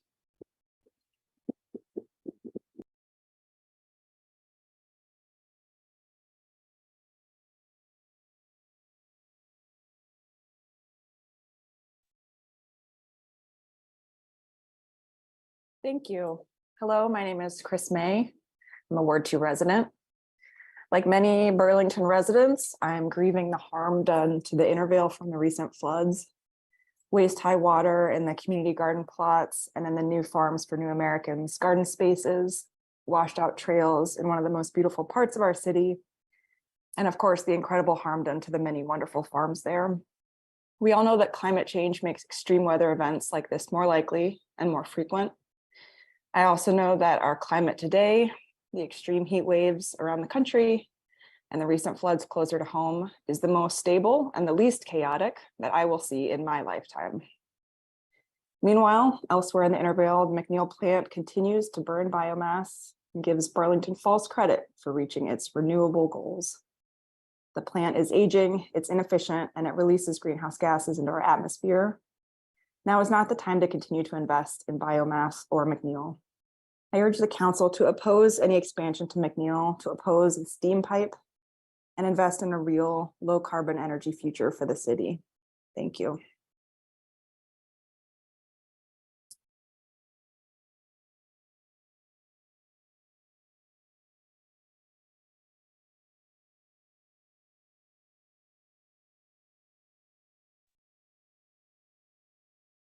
Hi, yes, can you hear me? Hi, my name is Erica Victoria. I'm in Ward 8. I'm an employee of the University of Vermont, where I work as a mental health counselor for college students. I just wanted to make a comment on the climate crisis as someone who works with children and adolescents and youth in our community. And as someone who's about to become a parent, I feel obligated to speak tonight to advocate on behalf of all of us, but especially the generations of children and youth who are the most impacted by the climate crisis, as they will be the ones to inherit or not inherit the future of this world. What we're experiencing right now is clearly a climate emergency. It doesn't take much to realize this if you've been paying attention at all to what's happening this summer in Vermont. All summer, I have been breathing smoke from wildfires, including particles like PM2.5, which are incredibly dangerous to me and my baby who isn't even born yet. I can't swim in Lake Champlain because of the increasing amount of pollution in the water and dangerous algae blooms connected to rising temperatures. The historic floods have impacted our state this summer are unprecedented and have left thousands of people as well as ecosystems and food systems in danger. And I have also, for the past 4 years that I've lived in Burlington area, have been impacted by the brutality of the F-35s, a militarized plane that not only impacts our bodies and minds, but also our environment through pollution. In fact, the US military is the single largest polluter on the planet. My child is literally being impacted in utero by the F-35s, as we know that the noise of the plane and the pollution it creates impact him developmentally and will continue to after he's born unless something is done about the F-35s.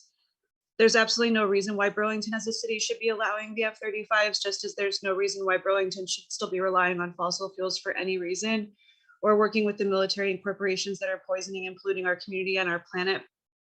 I'm not sure how I'm supposed to explain to my child why we live in this world that has known the data and known the science and continued still on a path of human-caused planetary destruction. So the people in power on the city council have a responsibility to create actual change in our community, not through symbolic acts, but through things like removing the F-35s from our community completely and ending all contracts with fossil fuels and creating systems that safeguard people and the planet and the environment against destruction. Thank you.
hospital was that how uncared for my colleagues would feel and how unsafe it is for them to come to work every day.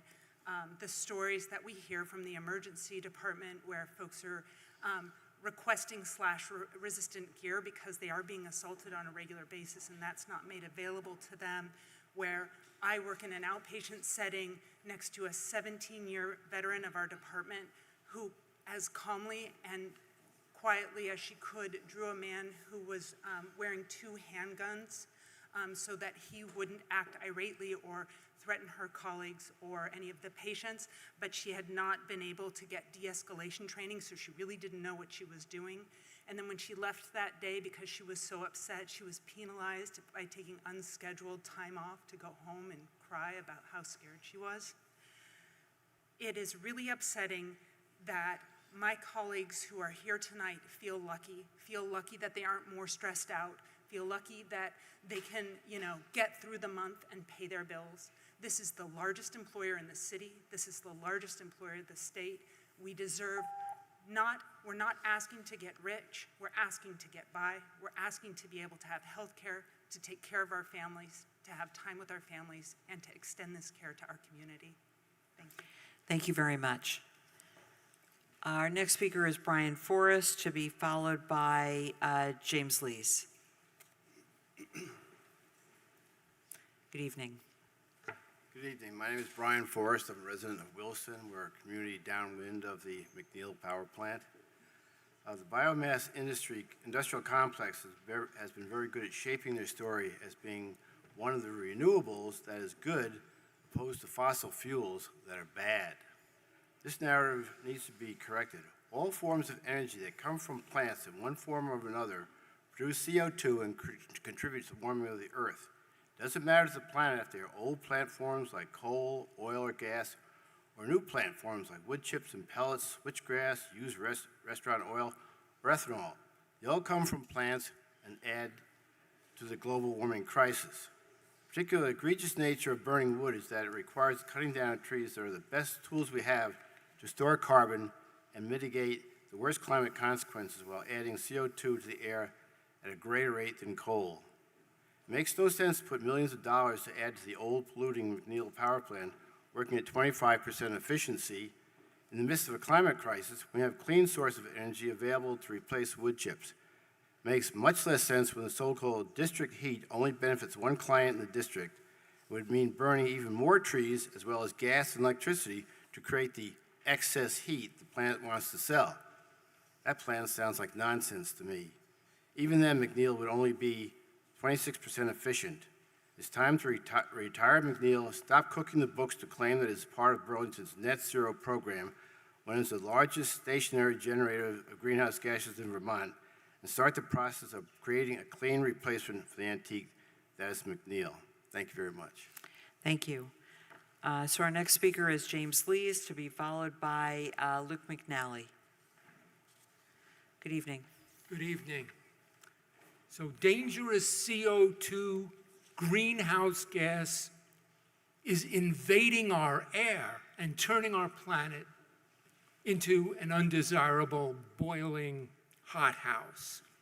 With all its vast military capability, the F-35 not only cannot stop this carbon dioxide invasion, it's the chief perpetrator.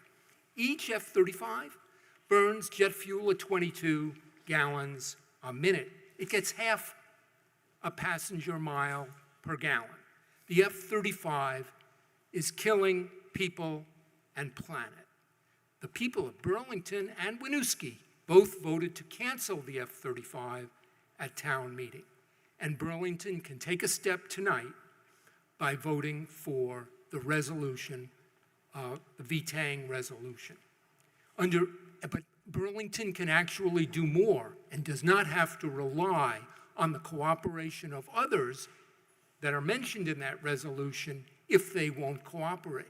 Because under FAA rules, as the airport owner, Burlington is empowered to set a reasonable standards to protect the public from the operations of the airport and to protect safety. Setting a passenger mile per gallon standard will sharply cut Burlington's aviation emissions, protecting people and planet. It will ban the F-35 training at Burlington and ban many gas-guzzling private aircraft too. But fuel-efficient passenger airliners will continue. Burlington will set an example for municipal airports around the whole country to use their FAA-designated power to protect public health and safety, wildlife, and planet. Thank you. Thank you very much. Our next speaker is Luke McNally, to be followed by Bob Atkinson. Good evening. Good evening.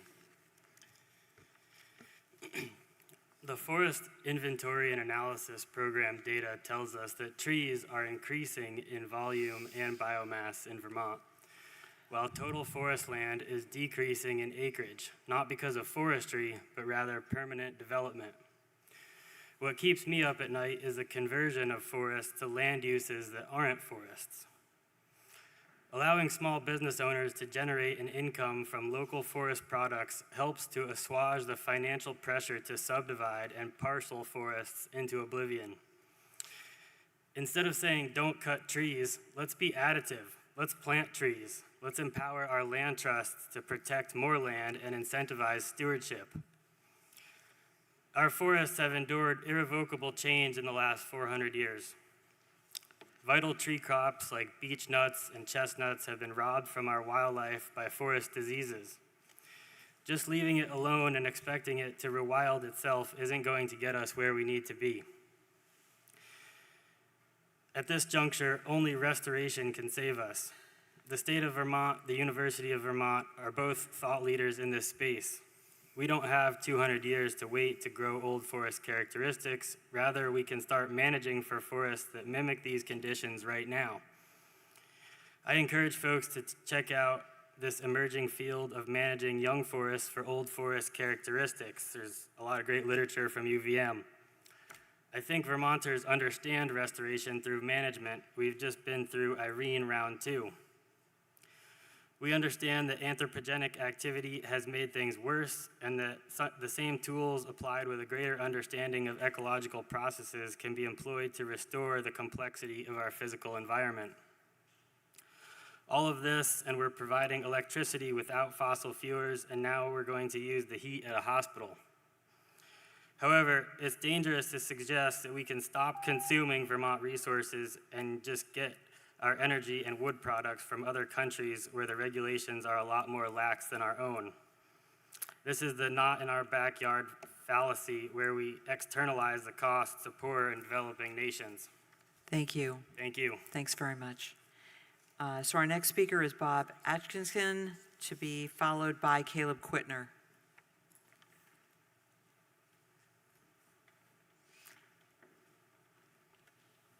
Good evening. Good evening, councilors, Mr. Mayor. I work as a volunteer for a small town of Plainfield as energy coordinator.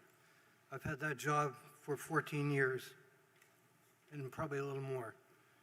I've also became an energy auditor working for the CAP agencies in 1988 and briefly lived in Burlington years 74, 75.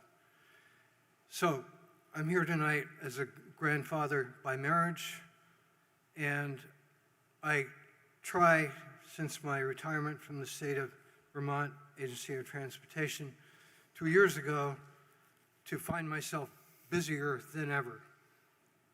This is it. This is what people have told you about is coming down the pike. And today, a week ago, it dumped in your backyard.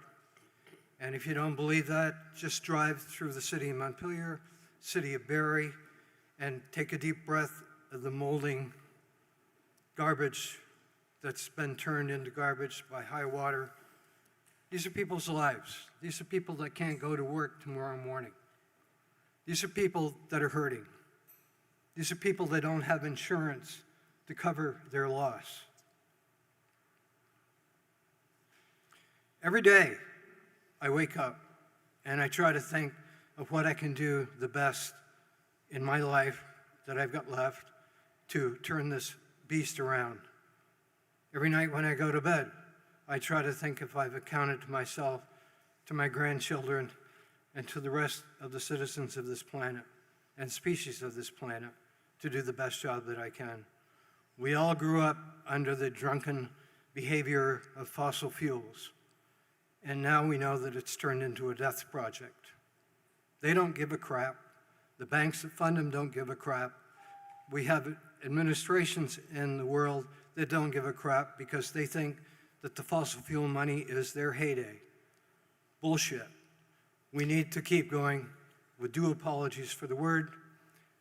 We need to keep doing everything we can every day of our lives to turn this around. Thank you. Thank you. Thanks very much. So our next speaker is Caleb Quittner, to be followed by Nick Anderson. Nick, did you want to speak during the public hearing? Okay, thank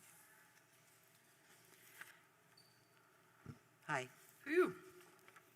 Sorry, I'm just so nervous. It all hangs in the balance. Yeah, don't be nervous. This is not a joke, although I think we can approach the issue with perhaps light hearts as long as we do so meaningfully. Lives are being lost. I'm really grateful none of the people I know have been lost due to climate change, as far as I know. But I think we're past that tipping point that we're always referring to. Even if we stop the CO2 from going into the atmosphere, we're pretty much screwed unless we come up with a machine to absorb all the CO2, which actually already exists. It's called trees and plants. So I just wanted to tell a quick story, or two stories about that parallel the soul and the heart. So I'm a person with mental illness, and I lived in Winooski, and so I keep trying to get better and have more peaceful, happy thoughts all the time. But I walk in, and there's a gun in my face, and there's a cop with a gun in my face, not in my face, but it's dangling there. I understand there's reasons for this. It's for my safety, ultimately. Yet, I think the jets are not for my safety, really. I think they're only there for financial reasons, because they could have been put somewhere else. And I don't know, I'm not an economist, so I'll stick to what I do know, that there's also another problem going on of the heart, where the earth is our heart, and we keep damaging her, and she really wants to heal, or him if you prefer. But anyways, I'll go with the Mother Earth tradition, that this is where we get our resources, this is where we get our birth in our life. And we have to stop causing damage before we can discuss how to really make help our heart in the Mother Earth, which gives my body its nutrients. So and my time is up, but I'd just like to say finally that if you want to stop the climate, the chief of the Center of Pediatrics Neurology came out with a de facto statement that they're really shocked and stunned that the F-35s were put in this neighborhood because the damaging effects are comparable to lead poisoning in young people and developing minds. So I'm just like, why do I feel like this is, like we're pleading with you guys? Like, I think we're all into this together, and I can't change your brain, but I appreciate your kindness and gracious ears. Thank you. Thanks so much. So we will go back to those people that are joining us online. There's a couple of non-Burlington residents that are joining us online. There's also I did notice earlier, Bill Caffey, that you had your hand raised. I don't know if it's to speak to to public forum or to the South End Innovation public hearing, but I've enabled your microphone, Bill, if you'd like to go ahead. Thank you. I would like to go ahead, and I am speaking about the South End Innovation Zone. Okay. I just don't have, I have commitment later on. Sure, go ahead. So I own a company called Mighty, and we employ 12 people and we're planning on creating many more good-paying jobs in Burlington. Right now, only 4 of those 12 live in Burlington. The rest are not able to live in Burlington and have to drive. So there's a climate issue tucked in there too. And we're actually doing a good thing here. I hear all these people talking about climate, and we are not only keeping money in our local community and increasing personal interactions that we all crave, but we're also looking to reduce the amount of emissions from online shopping. So what we're doing also will bring a ton of jobs to local independent retail shops in Burlington, and all those people will need places to live as well. Our all-electric delivery system will also bring more good-paying jobs to Burlington, and I feel very strongly that we need to create more housing for people, especially where we have parking lots for vehicles. So I just want to make sure you all know that I support the South End Innovation District. Thank you. Thanks very much, Bill. We have 4 non-Burlington residents joining us online as well. Lindsay Foster Mason, if you are joining us on Zoom and I can't find you, if you can just simply use the raise hand function, happy to enable your microphone. In the meantime, the first speaker is Jennifer Decker. And Jennifer, I did see you earlier, but don't see you now online. The next is, there's someone who's is using the raised hand function, so I'll enable that microphone. I'm not really sure under Morgan. Thank you. Yes, this is Jennifer Decker. I was unable to great. change my name in the thing, so I'm Sure. going by Morgan now. I'm calling in to let you know all that I support the resolution relating to the climate emergency and a council request to count VTANG GHG emissions and to plan to eliminate VTANG aviation and ground GHG emissions in the spirit of the city's 2030 net zero goals. The pediatric neurologist who was spoken about earlier said that these are the side effects to the decibel levels that kids are subjected to, and what it does to them is it decreases their reading skills, increases heart attack and mortality risk, increases anxiety and depression, increases attention problems, increases aggressive behavior, and children are the most susceptible to noise neurotoxicity.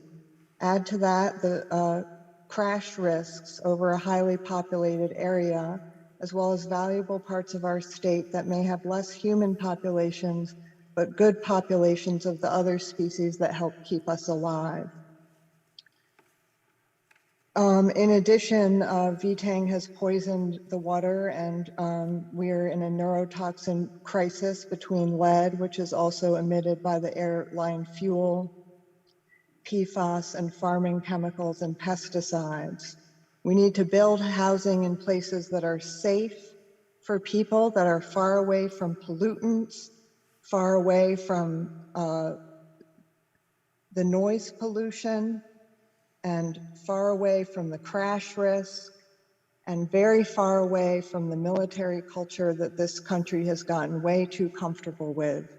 All of this has got to change, and I'm very excited to hear from all of my fellow citizens and residents of this country today, and just very, very inspired by all of you. Thank you very much. Our next speaker joining us online is Ziva Chasen, and I am looking for you and can't find you on Zoom. If you are, there are a couple of people that are calling in. If you can just simply raise your hand and let me know that you are that person. There are 2 remaining people. The first is Carl Martin, And Carl, I have found you and enabled your microphone. You should be able to speak now. Yes, can you hear me? Yes, we can. Thank you. My name is Carl Martin. I am a resident of Montpelier, our hobbled state capital. And I, as with other occasions when I have spoken to the City Council and its committees, I feel especially obligated to talk here because fossil fuel emissions and the resulting global heating and ecosystem failure that result from them do not recognize municipal, county, or any other such man-made barriers. In brief, I support Resolution 7.7 to count and then ultimately to eliminate VTANG greenhouse gas emissions, steps necessary to be in compliance with the city's net zero goal. And I will add that we should keep in mind that the first of these is very modest relative to what we need to do and what's coming, since counting greenhouse gas emissions is not cutting them, and that's the real goal of our efforts. I'd like to add personally, as a resident of Montpelier, that I'm seeing in our gray-tinged downtown the physical wreckage and the human trauma that is enabled by the derisory climate action of so-called leaders, both municipal, state, national, and international.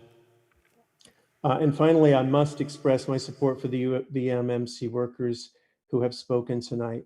The same pathological, quote unquote, growth-led capitalist system that has brought us planetary collapse also by its very nature oppresses and squeezes working people every day, while it hoards and squanders the communal wealth that is needed for the climate transition and for social well-being. This is one fight. I thank you all for your attention to both of these urgent matters and some of the other related environmental issues that were raised tonight. Thanks so much. Thank you very much. So our last speaker is Peter Duval, and I did see you earlier and unfortunately do not see you now. So again, there are a couple of people that are phone call-ins. If you are one of them, please let me know. There is one other person who has now raised their hand, Rob Thornton. Rob, I've enabled your microphone if you'd like to go ahead. Thanks very much, President Paul. My name is Rob Thornton. I'm the president of the International District Energy Association. I'd like to urge the council to support the expansion of district energy in Burlington. We'll provide some follow-up written comments to this session. IDA is a nonprofit association. We have about 3,000 members in 28 countries. Majority are here in North America, operating, owning district energy systems in cities, communities, and campuses. There are about 660 operating district energy systems in North America, certainly major cities, Boston, New York, Denver, other cities, St. Paul, Hartford, Omaha, Montpelier. And then also campuses like UVM, UNH, Harvard. The district energy industry is growing. Last year, our members reported adding over 52 million square feet of new customers. Globally, 110 million square feet. Since we've been recording this in 1990, over 2.8 billion square feet of customer space has been added. Biomass is growing, especially in the European Union. The European Parliament in the fourth quarter voted to retain biomass as a renewable capacity. Biomass represents over 60% of all European renewable capacity. And the policy drivers are, of course, energy security, resiliency, and efficiency. The UN Environment supports district energy as a key strategy to decarbonize heating, particularly as global populations densify. The district heating sector, about 6% is currently biomass. I just wanted to share an analog for Burlington in Charlottetown, PEI. They use district energy biomass for their downtown, the Queen Elizabeth Hospital, and the university. And they've had a 90% reduction in a landfill. So I'd urge the city council to to join cities like Copenhagen, Stockholm, Helsinki, Vancouver, and others, where district heating is their primary decarbonization strategy. Thank you. Thank you very much.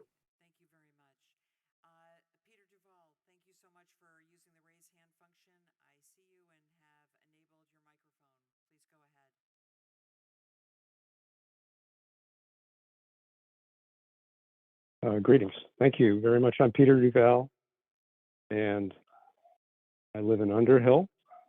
I wrote what I believe is the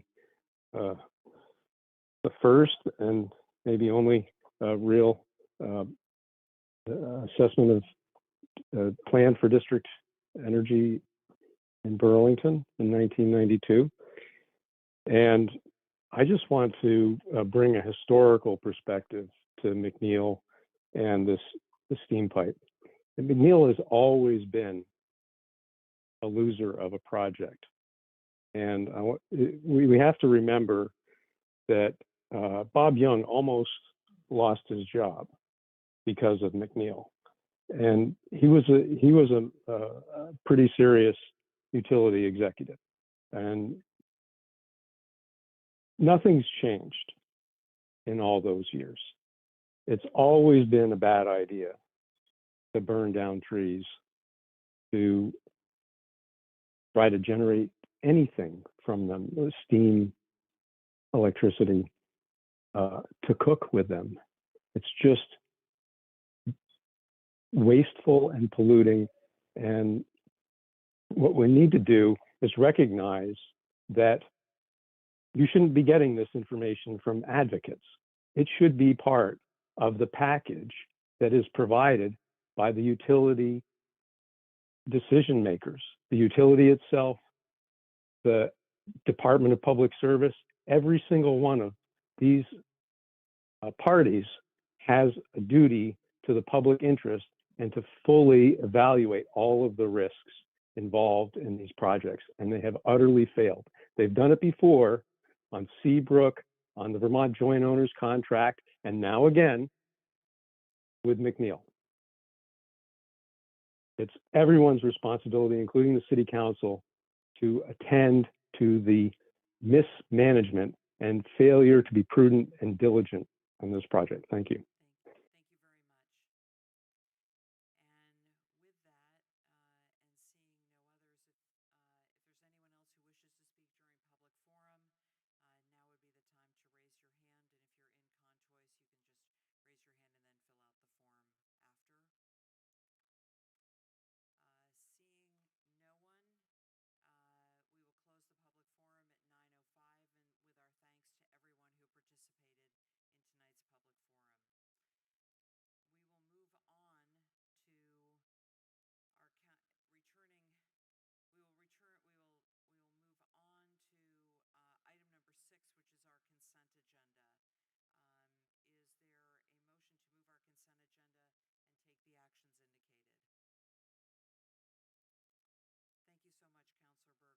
thanks to everyone who participated in tonight's public forum. We will move on to our returning. We will move on to item number 6, which is our consent agenda. Is there a motion to move our consent agenda and take the actions indicated? Thank you so much, Councilor Bergman. Seconded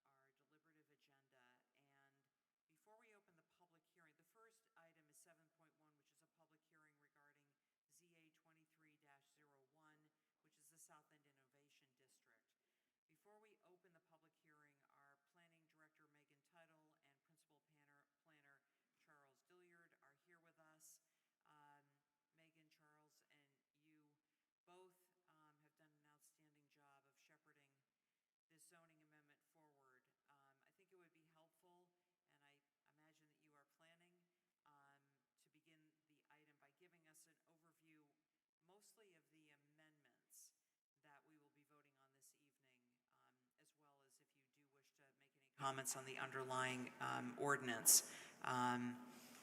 And I think it'd probably be helpful to sort of explain this, because for those who follow planning and zoning processes, it's a little unusual for us to go to a second reading with having amendments. So if you could explain that, and then whatever else you'd like to add, the floor is yours. Thanks for being here.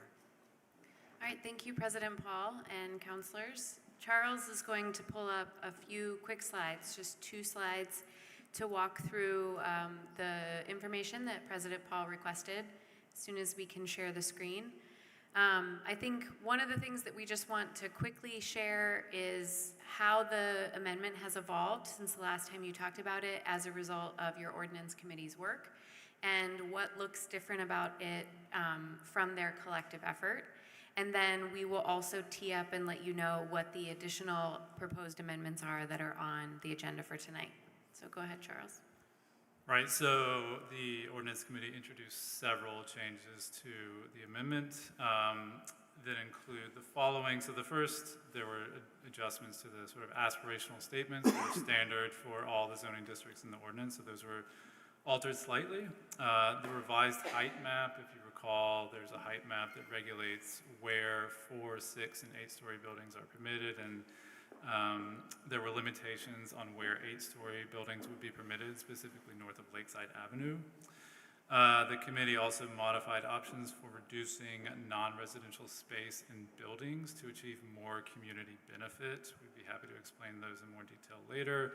Also to allow buildings of 16 or fewer units to provide non-residential space in another portion of that lot.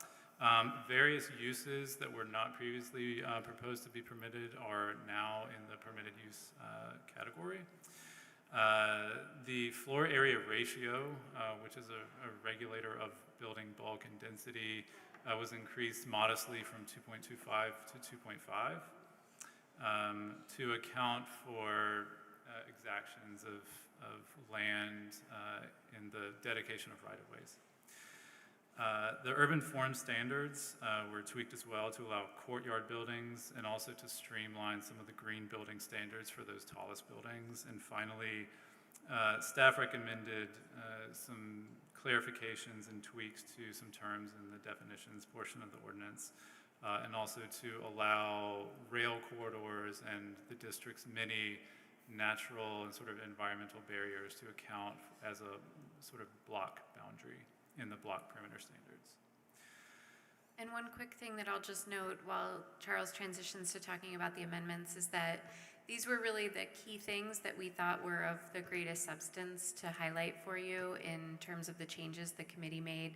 There are lots of other tweaks and clarifications and technical corrections that we were able to make through that process as well. Right, so Councilor Paul, you mentioned the 4 amendments, so they're as follows. So the first, the Ordinance Committee in total recommended an amendment that would increase modestly the amount of surface parking that's permitted on a lot. Councilor Hightower proposed an amendment that would preclude off-site and payment in lieu options for inclusionary affordable units.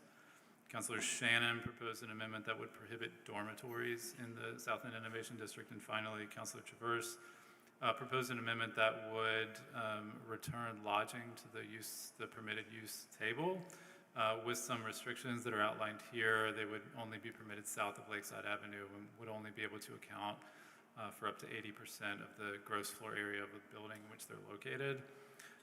And also, they would only be permitted in new buildings or additions to new buildings, just like residential uses in the district. So that's it for this very brief presentation. Great, thank you. That's a great slide. Maybe we'll leave that up there for a little while since I don't think there's we don't have any others that are joining us online. So don't go too far. We may need you, but we'll do the public forum, or the public hearing. So we will open the public hearing and first go to those people who requested to speak during the public forum, but wanted to wait for the public hearing. And then if there are others that are joining us either remotely or joining us in Contois who wish to speak, you can just simply raise your hand and we'll call on you in the order that I see you.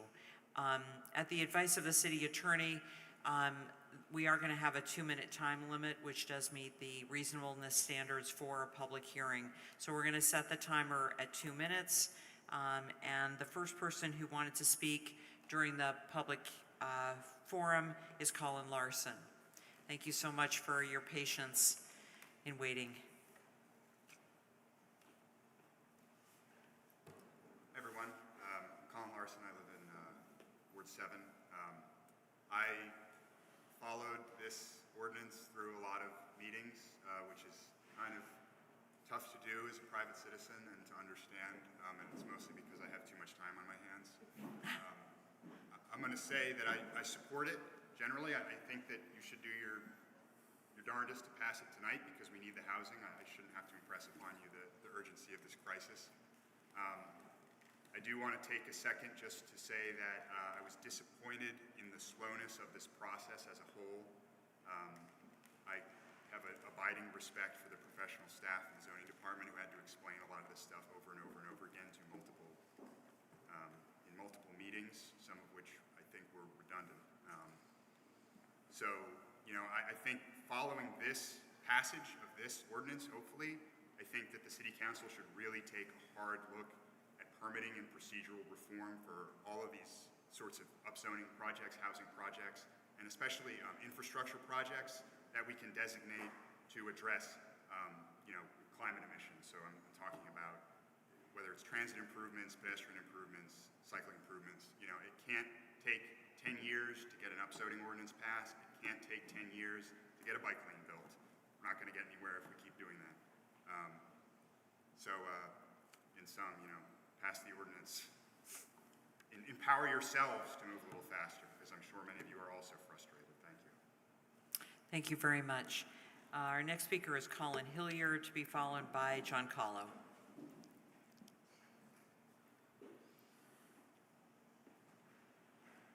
Good evening.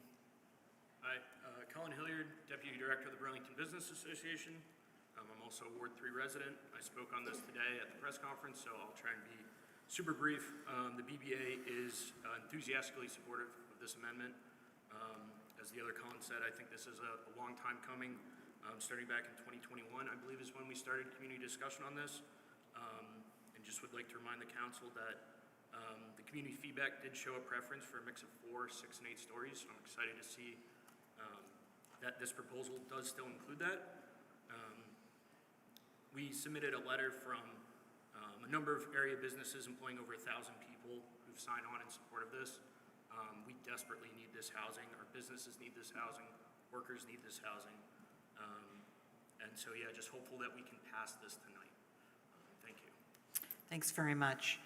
So our next speaker is John Callow, to be followed by Nick Anderson. Hi, everyone. Hi. I'm John Callow. I live in Lakeside neighborhood of Ward 5. Also a representative for one of the... I don't think you have the microphone on. If you just press the button. Oh, I did? There you Okay, go. sorry about that. Why don't you start again? I do that all the time. And just want to make a few acknowledgments. One, for the mayor who initiated this process. It's been 18 months since the 10-point housing program was announced. Also like to acknowledge the planning staff, Megan Tuttle and Charles Dillard, for their unending technical proficiency and patience in really kind of moving and shepherding this ordinance through to where it is tonight. And then finally, the Planning Commission, which prioritized the housing crisis and allowed the public process, facilitating workshops, public hearings, and the like. And the reason why I mention that is that I just want to remind the council that there's been a lot of work that's been done on this issue over a sustained period of time. So if there's any one of you that feel that you got the weight of the world on your shoulders, I want you to relax, because the community's got your back. This ordinance represents a consensus, and I think that's really something that we need to, it's a responsible, well thought out, measured ordinance to address, and forward-looking. So, but the key word here is act. I think that failure to act, obviously that's going to negatively impact all those households and individuals that are going to be unable to live in Burlington. But the other unintended impact is that in failure to increase the supply of housing in a market where there is unending demand, we're just going to be pushing the monetary value of the existing real estate. And for those of us that own real estate, myself included, and I think most of you, that's really something that I don't think we really want to really be a part of. So I encourage you to act. Let's get this done tonight. Thank you. Thanks very much. And our last speaker is Nick Anderson, unless there are others that raise their hand. Thank you. Good evening, Nick. Hello, councillors. Nick Anderson. I work at Champlain College. I just wanted to reiterate some points that our president made today about Champlain being the key institutional partner down at Lakeside to really make this place a place where we can live, work, play, and learn. I think Champlain is a key component or a player in the community in terms of trying to ease our housing crisis, and that includes dormitories and student apartments that we can build in this area where we can really help alleviate the pressure on apartments in the greater neighborhood. The more Champlain College has the ability over the next 10, 20, 30 years to be able to either build dormitories or student housing will definitely help us keep our students close, help foster their growth while at the same time providing housing. So I'd just like to encourage the City Council to give the most flexibility we can in this zoning to kind of future-proof it as much as possible so that we can help out the housing crisis and move forward as a community where we can house our own students as much as possible without having additional restrictions on us. Thank you. Point of information. Yes. Could we ask not to stay right now, but to have that person available for questions during specifically the dormitories part of the amendment when that comes up? Great. Sure. Thank you. I don't see any others who wish to speak. I've checked online and it doesn't appear there's anyone. And I don't see anyone raising their hand in Contoy. So seeing no others who wish to speak, we'll close the public hearing at 9:21 and continue with our next item. Before we do, and as we get into the substance of our deliberative agenda, just wanted to offer councilors a gentle reminder, as I did in an email this weekend, that our council rules state that no city councilor shall speak for more than 5 minutes in a single round to the same motion. I have absolutely no desire to monitor or interrupt anyone. Please do your best to monitor your own time. If you are speaking for an excessive amount, please know that I'll do my best to gently make you aware of that and ask you to wrap up so that we can move on to other councilor comments. The next item on our agenda is 7.2, which is the Ordinance Comprehensive Development Ordinance ZA 23-01, the South End Innovation District Overlay. And for this, I will go to the chair of the Ordinance Committee, Councilor Travers, for a motion on the underlying ordinance. Thank you, President Paul. I would move to waive the reading, approve the ordinance amendment regarding ZA 2301, South End Innovation District Overlay, and ask for the floor back up on a second. Thank you, Councilor Travers. Is there a second to that motion? Thank you, Councilor Hightower. Councilor Travers, the floor is yours. Thank you, President Paul. So you look at an aerial photograph of what we're now calling the South End Innovation District, and you see that it largely consists of paved over parking lots. Right now, all of this district is in what we call the Enterprise Light Manufacturing Zone, where This email was sent from someone outside. oh, we have some good security there, Councilor Jay. That's all right. Right now, all of the SAID district is in the Enterprise Light Manufacturing Zone, where in addition to manufacturing, folks could develop art galleries, banks, bowling alleys, office space, photo and recording studios, and printing shops, among many other uses. But without surrounding infrastructure, and more importantly, without people, parking lots are winning the day. We have a housing crisis. We've heard many people speak to it tonight. We need more housing, and this is a prime location for the South End to do its part in addressing this ongoing crisis. We also have a climate crisis. When this council recently acted to remove minimum parking requirements on a citywide basis, we did so to promote denser, more walkable, more bikeable, car-free neighborhoods. And the proposal before us tonight furthers these goals, and I'm excited to support it for that reason as well. As folks have mentioned, this proposal is the result of a lengthy public process with input from the community and multiple stakeholders. It secured the support of our Planning Commission, and after 4 detailed meetings before the Ordinance Committee, it secured the support of our Ordinance Committee as well. I firmly believe the version before us tonight strikes the right balance, addressing our housing needs, meeting our climate and sustainability goals, while also responding to neighborhood concerns, legitimate concerns around building height and neighborhood aesthetics, by now capping the district to 6 stories within sightlines of Callahan Park, and where building to 8 stories is still allowed, requiring that it be done so in such a way that taller buildings must also be more narrow buildings, leaving more open space and green spaces for the community. Now, you've noted, President Paul, that there are some amendments, and staff has noted that as well. And the Ordinance Committee, I should mention, as staff also mentioned, we were able to take action on a number of items, but there were four items that were left for this council's consideration. We'll speak about them in more detail here shortly, but I think generally I can say that the reason why these 4 items were left for the council's consideration is either 1, we were not able to come to an agreement on them as a committee. 2, we felt the issues were important enough that they should be discussed as a full council. And 3, particularly with respect to parking, we did have consensus as a committee, but needed staff to fill in some additional information there, and we'll speak about that momentarily.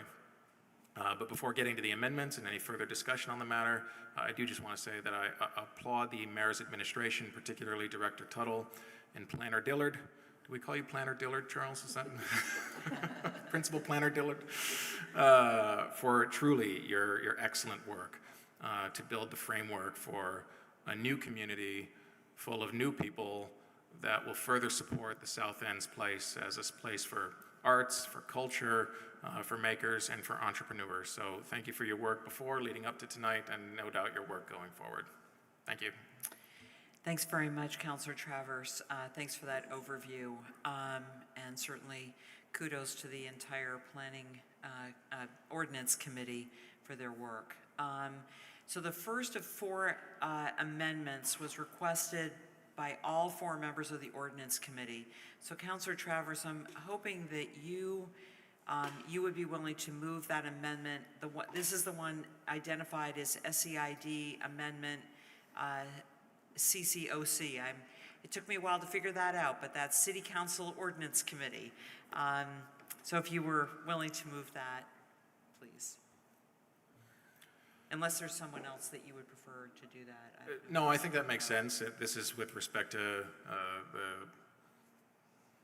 I'm sorry, is this surface parking or inclusion? Okay, I thought so. All right, thank you. Just want to make sure that we have it.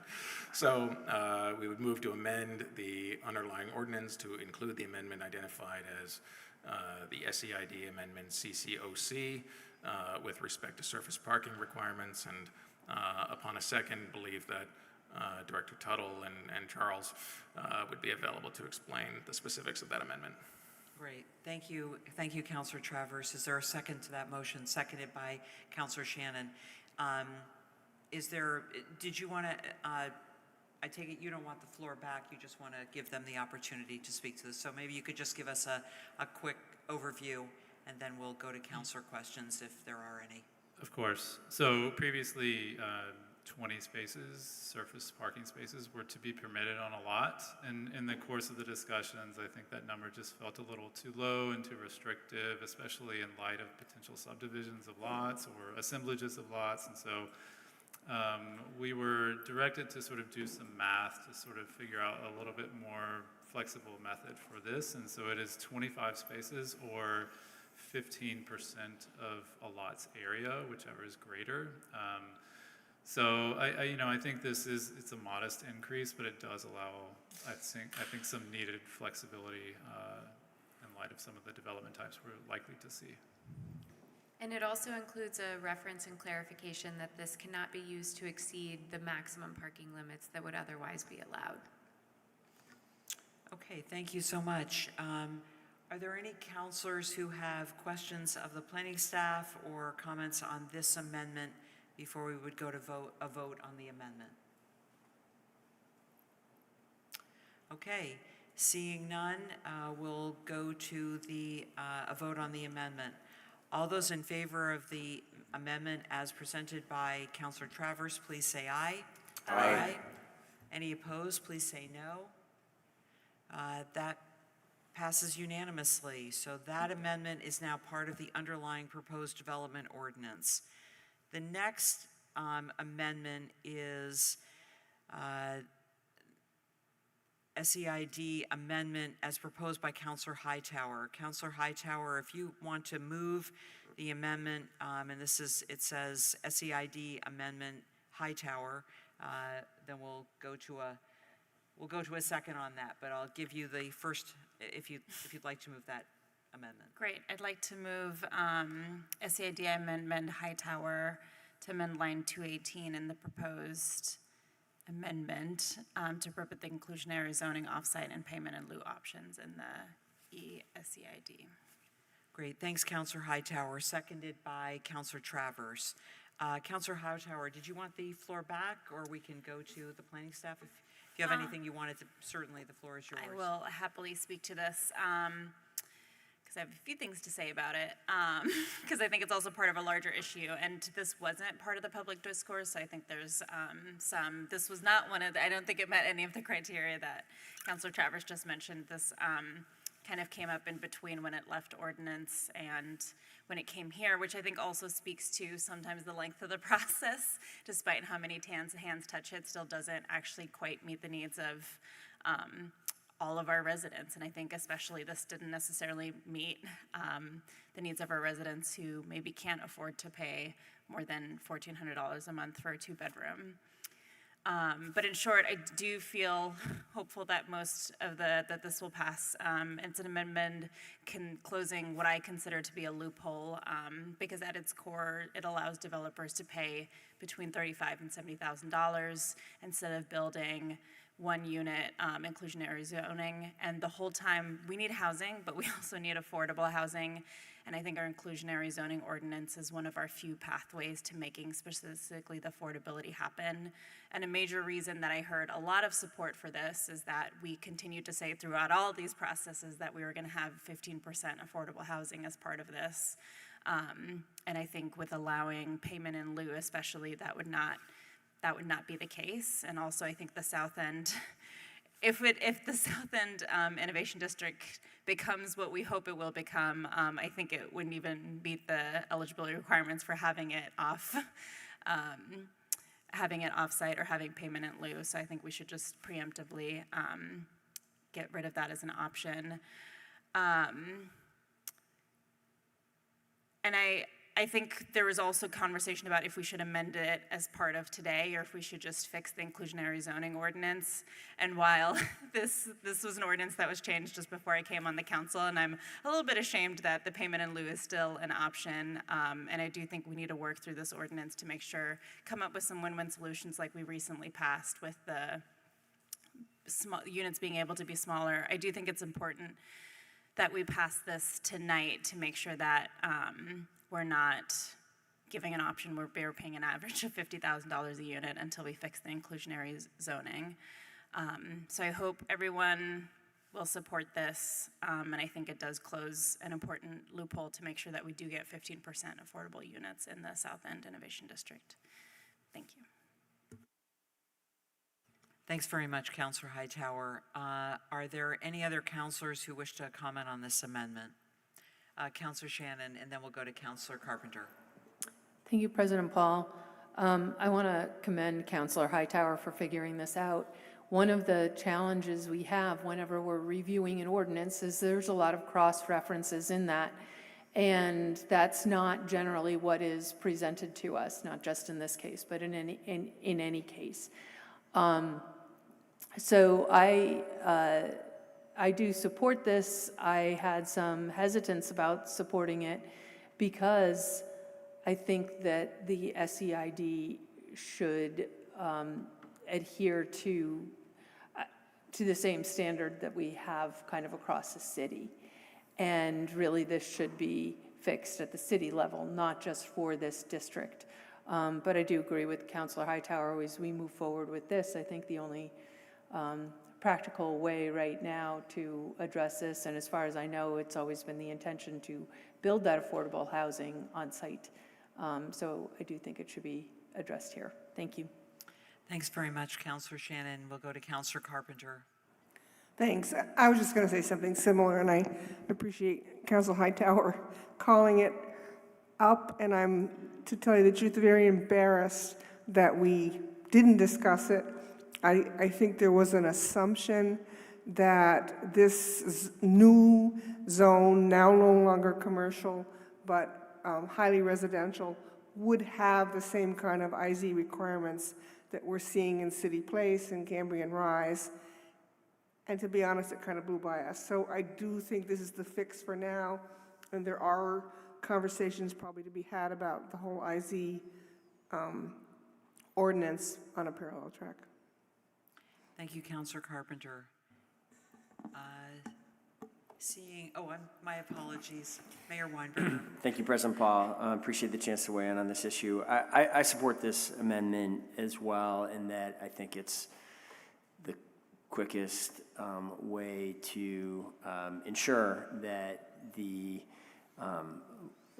large projects that are expected to come as a result of the zoning change and that are already, in fact, the planning of which is already underway. It's the only way to, with the action tonight and with the passage of this ordinance, to guarantee that it will meet inclusionary zoning, our inclusionary zoning requirements. Large projects should meet the inclusionary zoning requirements, and we have a real history of success in this community of having the large projects through partnerships, in large part with our great housing nonprofits, through the securing of major federal subsidies. We have a long history of producing inclusionary units on these large projects.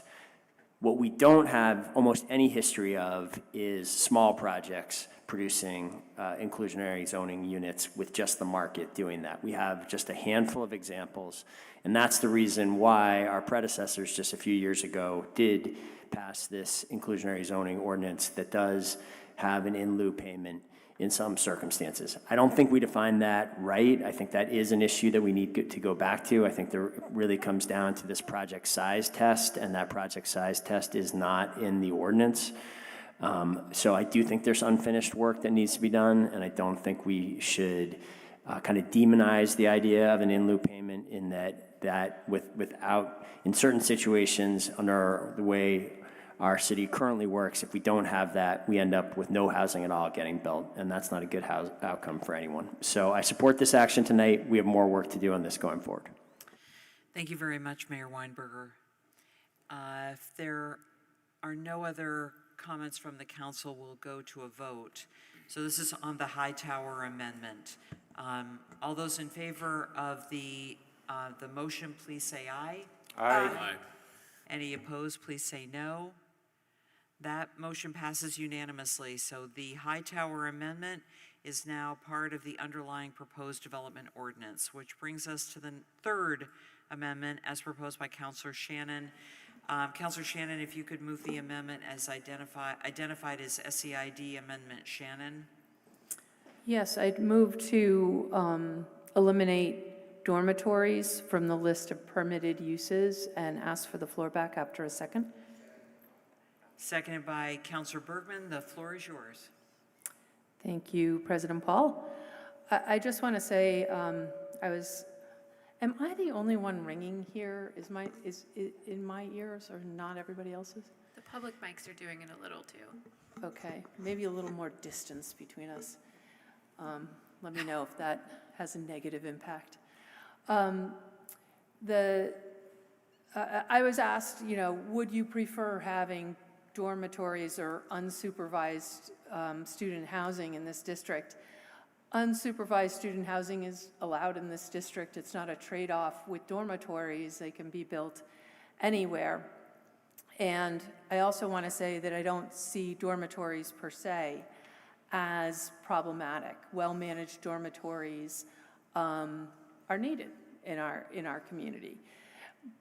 The problem that I have with this is exactly the same problem that we're talking about when we're talking about Trinity campus. We would be allowing dormitories to go into this district with no controls on them. We know that UVM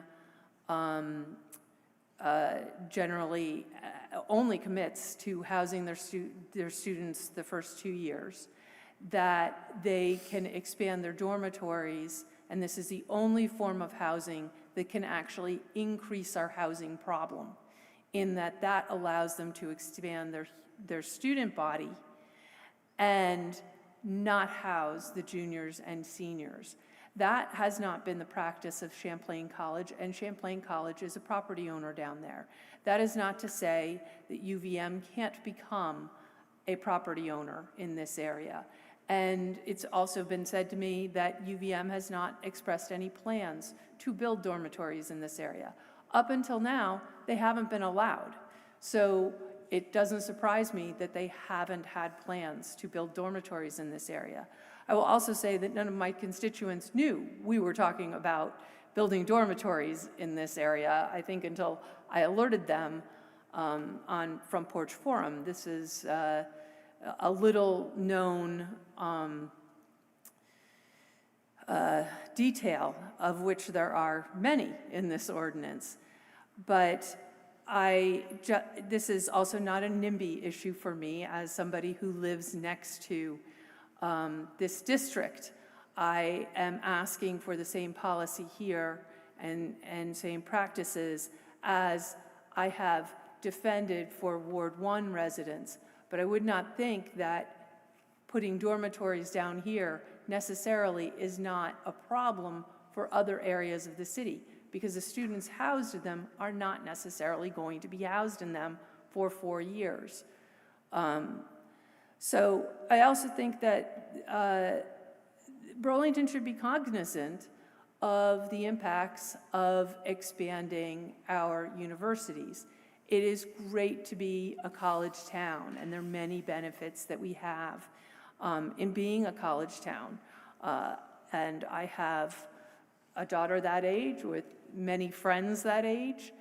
It's a wonderful thing, but everything in moderation, and we need to be thinking about when we have 25% of our city's population is currently college population, do we want to continue to foster growing that population?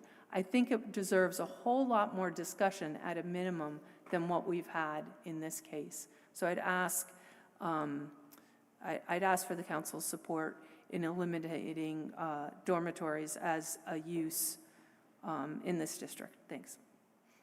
Thanks very much, Councilor Shannon. Are there any other councilors that wish to speak to this amendment? Councilor Hightower, and then we'll go to Councilor Bergman. I don't have comments. I think I have questions because I was leaning towards supporting this, and Councilor Shannon made the compelling argument. But I do think it's a little hard because I think we specifically have Champlain College here asking for this, which I think has been a good neighbor to the city and also really does what it can to house its students. And they're thinking about saying no because UVM maybe hasn't been working along those same lines, and that's a hard balance. And so maybe a question to the planning office, which is, a lot of the housing that's being built now is student housing, but it is not dormitories. It is considered apartments that are owned by university, managed maybe by somebody else, maybe by the university. And what are some of the things that we would be allowing with dormitories that we're not allowing with the student housing? And I know one example that you maybe mentioned is that dormitories you can have not all year round, so you might have like seasonal, like term-based leasing. Yeah. Is there other things like that? I think the most fundamental difference is the ability to lease beds instead of full housing units. In terms of the definitions of how dormitories differ from a housing unit in a multifamily building. I think that duration of the term is certainly one aspect of it as well, that we define it, the lease term is based on academic terms, really. And we also specifically talk about institutional ownership or control of those beds. So it's really envisioning something that's closely managed by these institutions. where apartments may or may not have institutional involvement, directly or indirectly, as a part of them. And then if I could ask one more question to Champlain College specifically, Sure. Nick? which is, sorry to make everyone move, which is just so I do respect at least the comment that dormitories maybe wasn't originally what folks were thinking of when they thought of the South End Innovation District. And so I guess I'm just curious if we leave this amendment for now or leave dormitories for now for more discussion or additional, is there anything that you all are planning that would be difficult to not have in the short term? Sorry to put you on the spot. That's all right. Thank you for your questions, and maybe I can allude to some of that information too. But I think in the short term, no. We definitely see student apartment housing as being a desire of some students, but we are actually seeing a large demand for our upper class students, our third and fourth years, to come back to campus. Housing prices in the general neighborhood are really high, and this year we have a wait list, hundreds of students on a wait list for housing because we don't have enough, and they don't necessarily want to live in an apartment. There's some ease around living if you're in a dormitory where you don't have to rely on going to the supermarket and getting what you need. You can just simply go to the dining hall. Dormitories do provide that student a pretty good experience, I think. But one thing that's also not included in any of the discussion points today is just cost of construction. The cost of constructing a dormitory is much less than constructing an apartment building because you don't have as many kitchens and bathrooms. You can kind of have multi-stall bathrooms stacked together in one kind of room, and you don't have kitchens with hoods and ovens and all of the other things that go in there. So in terms of being able to economically provide student housing, dormitories is one of our most economical ways of doing that. Student apartments are nice and fancy, and people get their cost of their independent living, but that does come at cost to the college. Thank you. Answer your questions, Ryan? Yes. Thanks very much, Councillor Hightower. We'll go to Councillor Bergman and then to Councillor Travers. So I'm convinced that this is the right amendment because everything I've heard about the reasoning for this upzoning in this district is to increase the housing stock for mostly working people. That is not dormitories. In fact, if you sort of listen to the explanation, it becomes more of a lodging and the creation of a much more temporary population in an area that we're trying to build as a much more cohesive community. I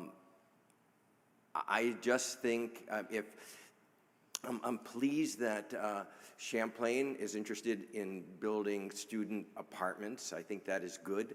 I also think that if students want to live closer to campus, this is not closer to the Champlain campus. Build on the campus your dormitories. I think that's what UVM should do. I don't want to open that door.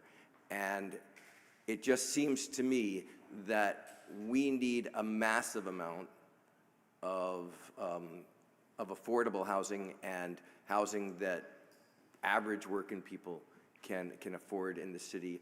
You all have heard me before speak about my hesitancy about expanding housing in a way that precludes the expansion of commercial enterprises, of the enterprise district as a whole. And yet I have been convinced that this is an important thing for us to do.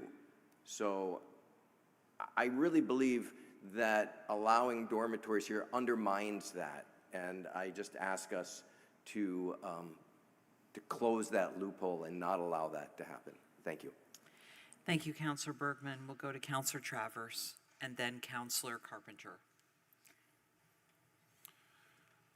Thanks, President Paul. So let me just admit at the outset that I don't think the result of this vote will fundamentally change the neighborhood as it's planned.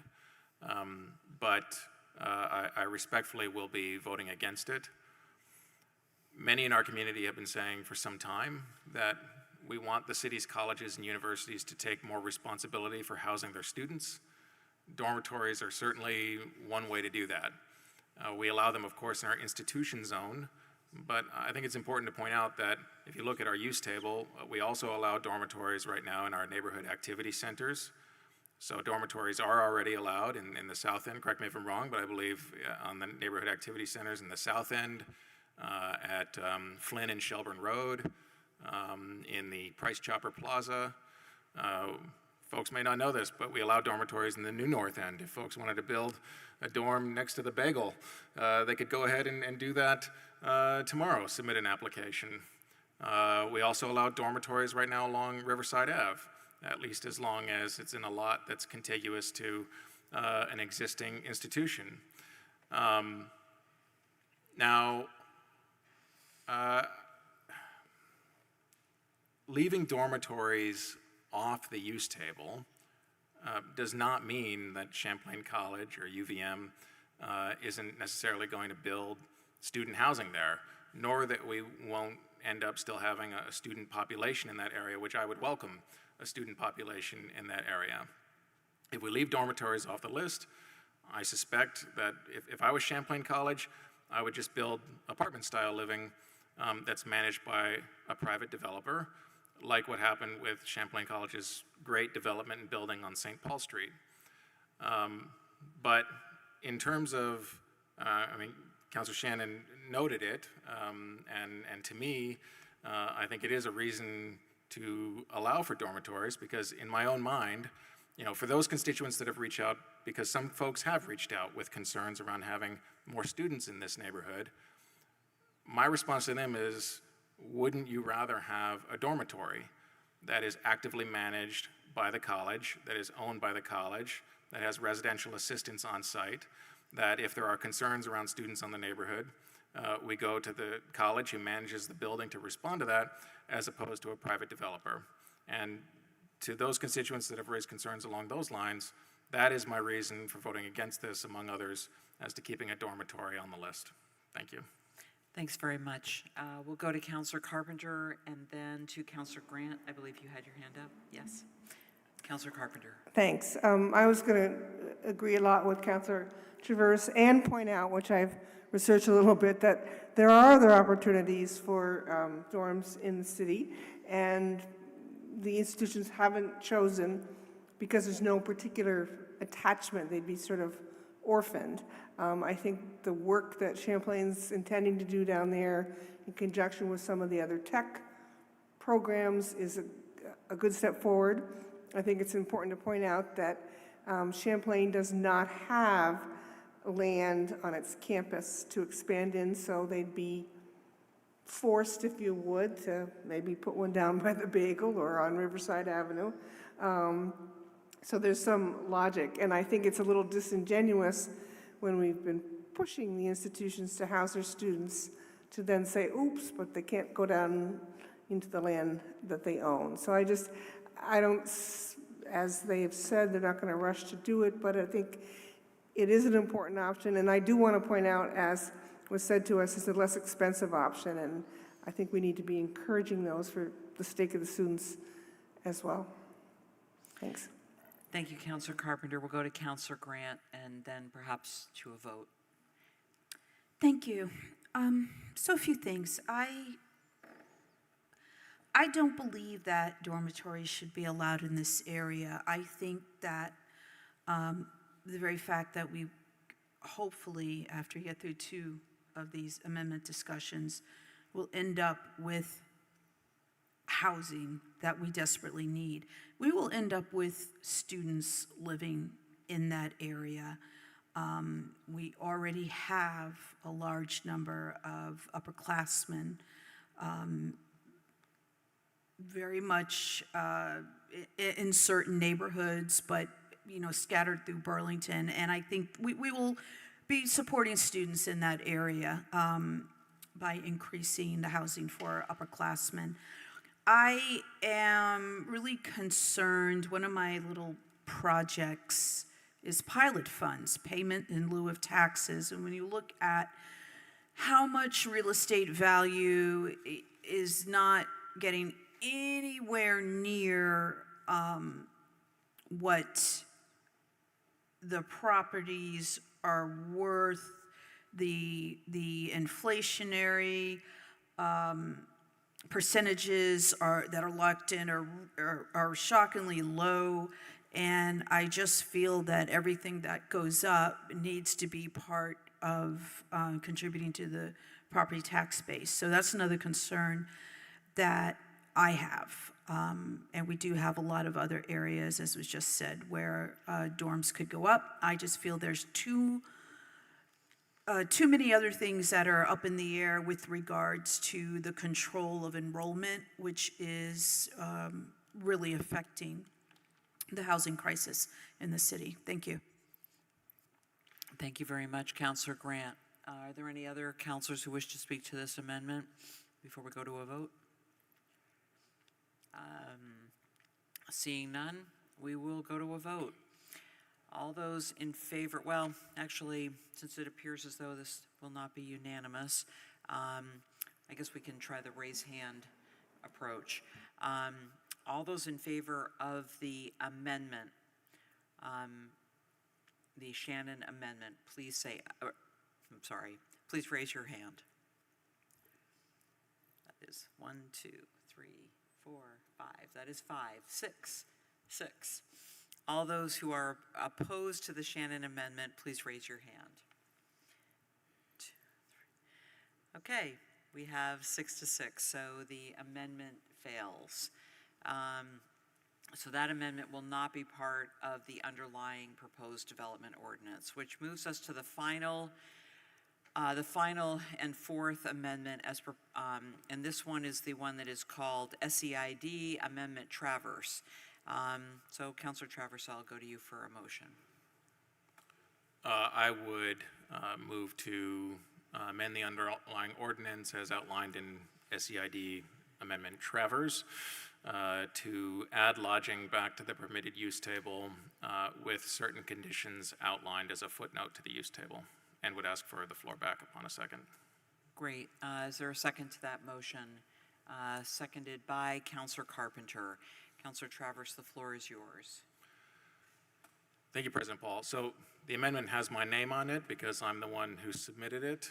But just as with the dormitories, I will also admit at the outset that I believe that the underlying ordinance that we have before us really captures the character of the community and neighborhood we're trying to build. And I don't necessarily believe that the outcome of this is going to materially change that outcome. But I do favor lodging in the SEID. This is one of those issues that we were not able to come to an agreement on before the Ordinance Committee. And I proposed it as an amendment because I thought it was an important enough issue that the full council should have a discussion on it. If we permit lodging, I do not believe that this is going to be to the exception of housing.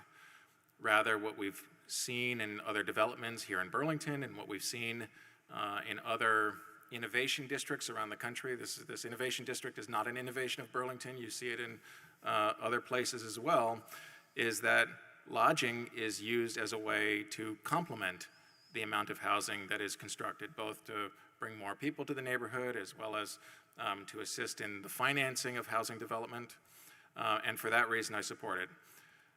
Additionally, as this district is intended to be an innovation district full of new entrepreneurial businesses, many of which we already have in the great Hula workspace, there's no doubt going to be a need in the SEID for lodging for those who are coming here to do business in the innovation district with the new innovators that we have here. And not only is it convenient to have lodging close to our innovators and our businesses there, but also to the end of serving our climate goals for folks who are here to do business. Do we want them lodging in the neighborhood where they can walk right over to the folks that they're visiting? Or do we want them downtown in points elsewhere where, unfortunately with the current state of public transit, folks may be hopping into an Uber or a car. to get down to this district that we're really trying to build to be this walkable, bikeable, car-free neighborhood. I'll also mention that I highly anticipate that visitors that are using lodging in this neighborhood will help support our surrounding South End businesses.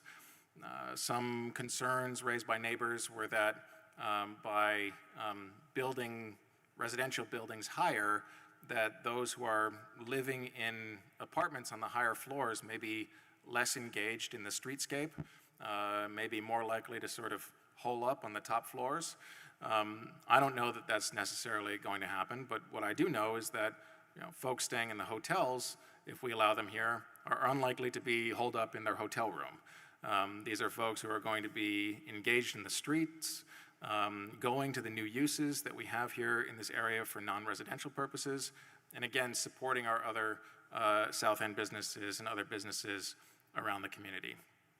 Finally, I will acknowledge that there's many in our community who continue to raise concerns around wanting to further restrict short-term rentals like Airbnb. And I think that if our intention is to double back to that issue and to address neighbor concerns around short-term rentals, that the best way that we can do that is through additional lodging. I had my father-in-law in town this past weekend. Both he and I wanted him to stay in an area hotel, and he couldn't find a room for less than $650 a night in Burlington.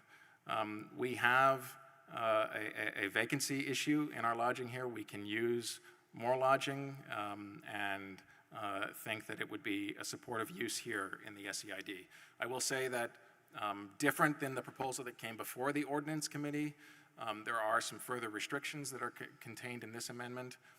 One is that only one lodging use would be permitted on a lot as it exists in January 1st of this year, meaning that some of the larger lots in particular within the SEID wouldn't be able to subdivide, create new lots, and have multiple lodging uses. So we know how many lodging uses there could potentially be. I don't think we'll come anywhere close to having more than one or two of these and having lodging in each of those lots, but that is a restriction that's already in place. The other restriction is that the version that came before the Ordinance Committee would have allowed lodging both south and north of Lakeside Avenue in this district. This proposal is further restricting lodging to south of Lakeside Avenue. Again, I think it's a complement to the community and the neighborhood that we're trying to build here, and would ask for my colleagues' support. Thank you. Thanks very much, Councilor Travers. Are there any other councilors who wish to speak to this amendment? Oh, Councilor Carpenter.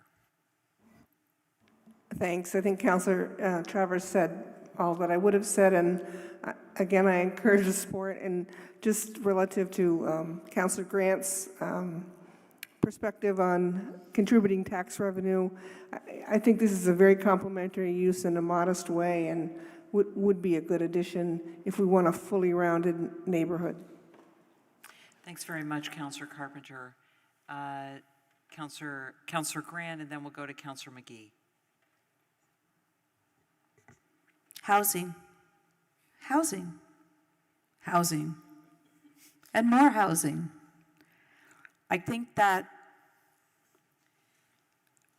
everything my fellow councilors just said, yeah, sounds great. But we're not living in that world. We need housing. The hotels we have, their staff don't even have housing in the city. So, housing. Thank you. Thanks, Councilor Grant. We'll go to Councilor McGee and then Hightower. Thank you, President Paul. I think that lodging might be a use that would complement the South End Innovation District in the future. I think right now, as Councilor Grant said, housing is the most important thing that we should be pursuing here with this zoning change, and so I will be voting no on this amendment. Thank you. Thank you. Councilor Hightower, and then we'll go to Councilor Shannon. Oh my gosh, I can't believe I'm so torn on housing stuff. I'm usually so decisive. I do think this is hard because I agree with the two counselors who just, on this side of the table that just spoke, that I do think lodging is a complementary, including we want this to be a walkable neighborhood, and to have a walkable neighborhood, you need people to interact with the streetscape, and oftentimes folks who are using lodging are doing a little bit more of that than folks who are staying there full-time. We talked about this a lot in committee, and I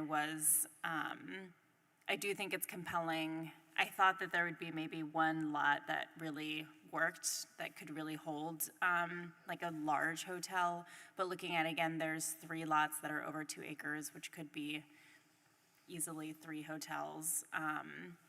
And that doesn't necessarily mean it's gonna happen, but I think it would just be a real shame if one of the first things that came up was a hotel instead of housing. So I know that there was some conversation about having this more time limited, or looking at this again in the future, or having it even more limited than I think Councilor Traverse's very reasonable compromise. I think this is about a 50-50 vote, and I'm probably coming down on the side of no, with no blame to anyone for voting any differently.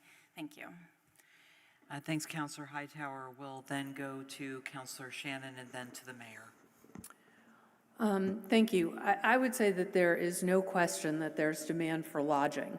We know that because of all of our housing units converting to Airbnbs. Whoops, a little more distance. I also don't think that we should have an illusion that we're going to lose any Airbnbs if we build hotels, because there is so much demand. Both of these potential housing units will be consumed by lodging. Lodging is one of the very few, possibly only things that can really compete with housing in terms of the economics of building it. So I do expect that lodging will displace housing units if they are allowed here. I also will say my constituents are not supportive of the South End Innovation District for the purpose of 8-story hotels. They don't like 8-story housing units for the most part. They would be a whole lot more comfortable with 4 to 6 stories. But here we're doing 8 stories. And to ask them to do that for something other than housing, I think is really concerning. And I think that my constituents have been united in their opposition to allowing hotels here. So I also don't think that this is going to meet climate goals for people that fly into the city to visit and be here temporarily. The fact they may ride a bike or they may drive a car, but that's not exactly significant. When there was talk about upper stories not interacting with the street, that was a discussion about community, about having shorter buildings where people interact more with their neighbors and interact more with the street. So I don't see turning the 8-story building into lodging as being a solution to that issue. Thank you. Thanks very much, Councilor Shannon. We'll go to the mayor and then to Councilor Travers. Thanks, President Paul. I share Councilor Travers' sense that this, while an important vote, is not one that, whichever way it goes, will dramatically impact the future of the SEID, or should kind of undermine what I hope is about to be a very positive sense that we've made a really important change together tonight. That said, I think it would be very unfortunate if this amendment does not succeed. I strongly support it for several reasons. I think to look at the SEID and the choice of allowing a lodging to be available here or not as a zero-sum game is a really unfortunate and inaccurate way to think about the way cities can and should evolve. Cities, in many ways, are humankind's greatest creation.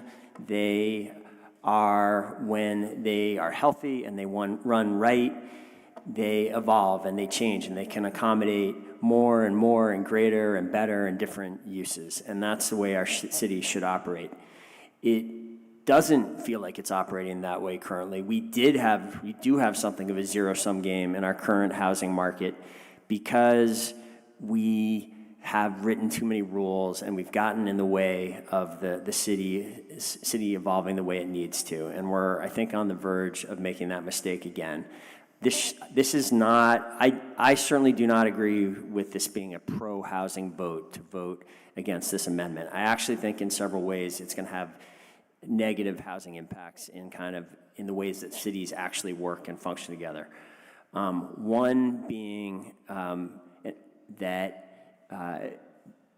if we do not build more hotels, we are certainly putting greater pressure on the short-term rentals, on property owners to either find ways legally within our system or cheat the system, as we've seen in recent media, and it puts more pressure on that kind of thing happening. So I think it's really contradictory and likely to work against us to vote for this very tough short-term rental regulation and then at the same time not be willing to support hotels in a place where they could work. Further, what we're about to do here tonight is going to create housing opportunity that will take us many, many years to fully build out. We're not going to pass this tonight and see the 1,000 or more homes that we're enabling tonight built anytime soon. It's going to take years to get it done. And we should, look at what's happened with City Place and look at what's happened with Cambrian Rise, these big projects. It takes years to build them out because it is still, as much as housing is in demand here, it is hard, very hard economically to get our projects built. One of the things that is potentially making City Place work, one of the things that could enable some housing success here is overall project success, is having multiple ways to get projects built quickly, to amortize the costs of a new community over more projects. It actually might really slow down the ability to get substantial housing projects built in this new opportunity if we don't allow a hotel that could work to be possible. I think Councilor Travis really laid out how a hotel is important for the whole success of the emerging neighborhood that is started with the Hula development, but that has a long way to go. And I hope we will give these positive changes more chance to succeed by giving the builders that will come in the wake of our action here tonight as much flexibility as they can to build this successful neighborhood. Thank you, Mayor Weinberger. We'll now go to Councilor Travers and then perhaps to a vote.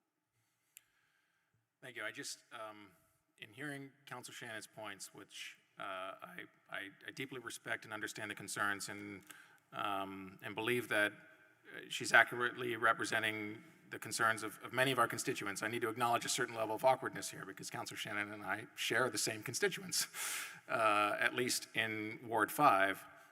I disagree that our constituents are united as against lodging here. I agree that those constituents that have chosen to reach out on this issue have been more vocal against lodging than in favor of it. And that makes sense if you think about it from a common sense standpoint. There's not that big of a, yes, more hotels constituency in town, in large part because people are already here and don't necessarily need a hotel if you're already residing in Burlington.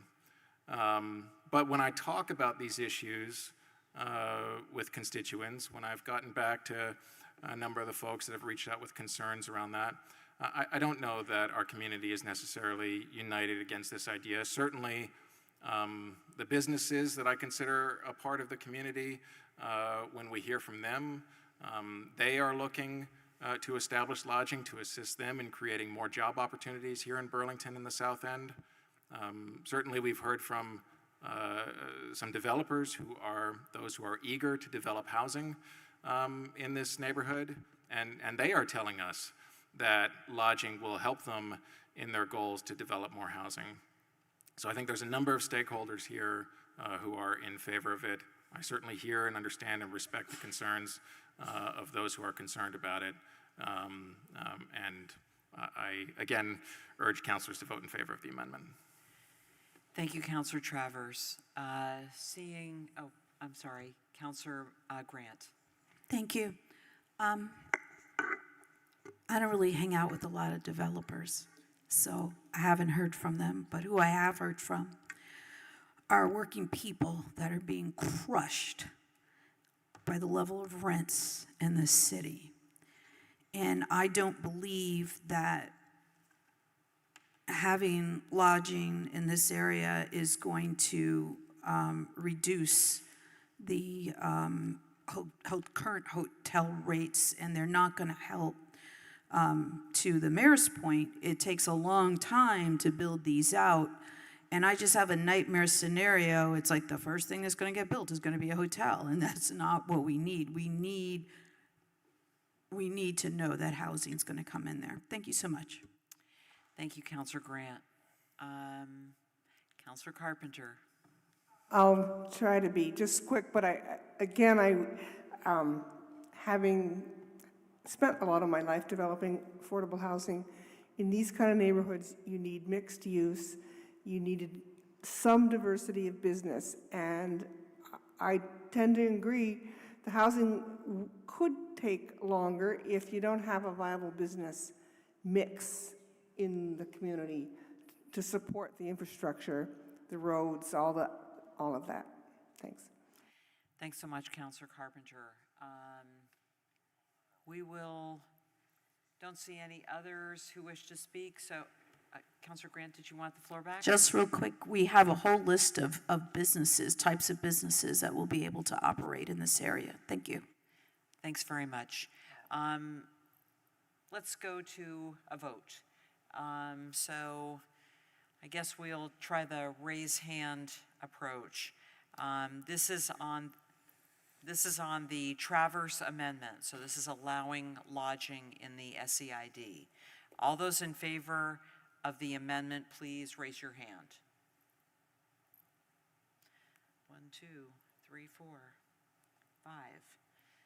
All those who are opposed to the amendment, please raise your hand. 1, 2, 3, 4, 5, 6, 7.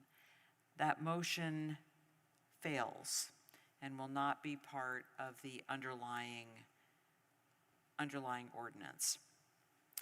So what we have is an underlying ordinance that has what we started with, plus the following amendments: the CCOC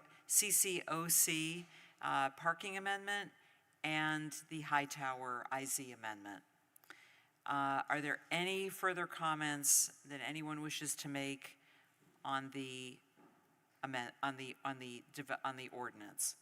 On the ordinance. Councilor Shannon. Sorry. Thank you, President Paul.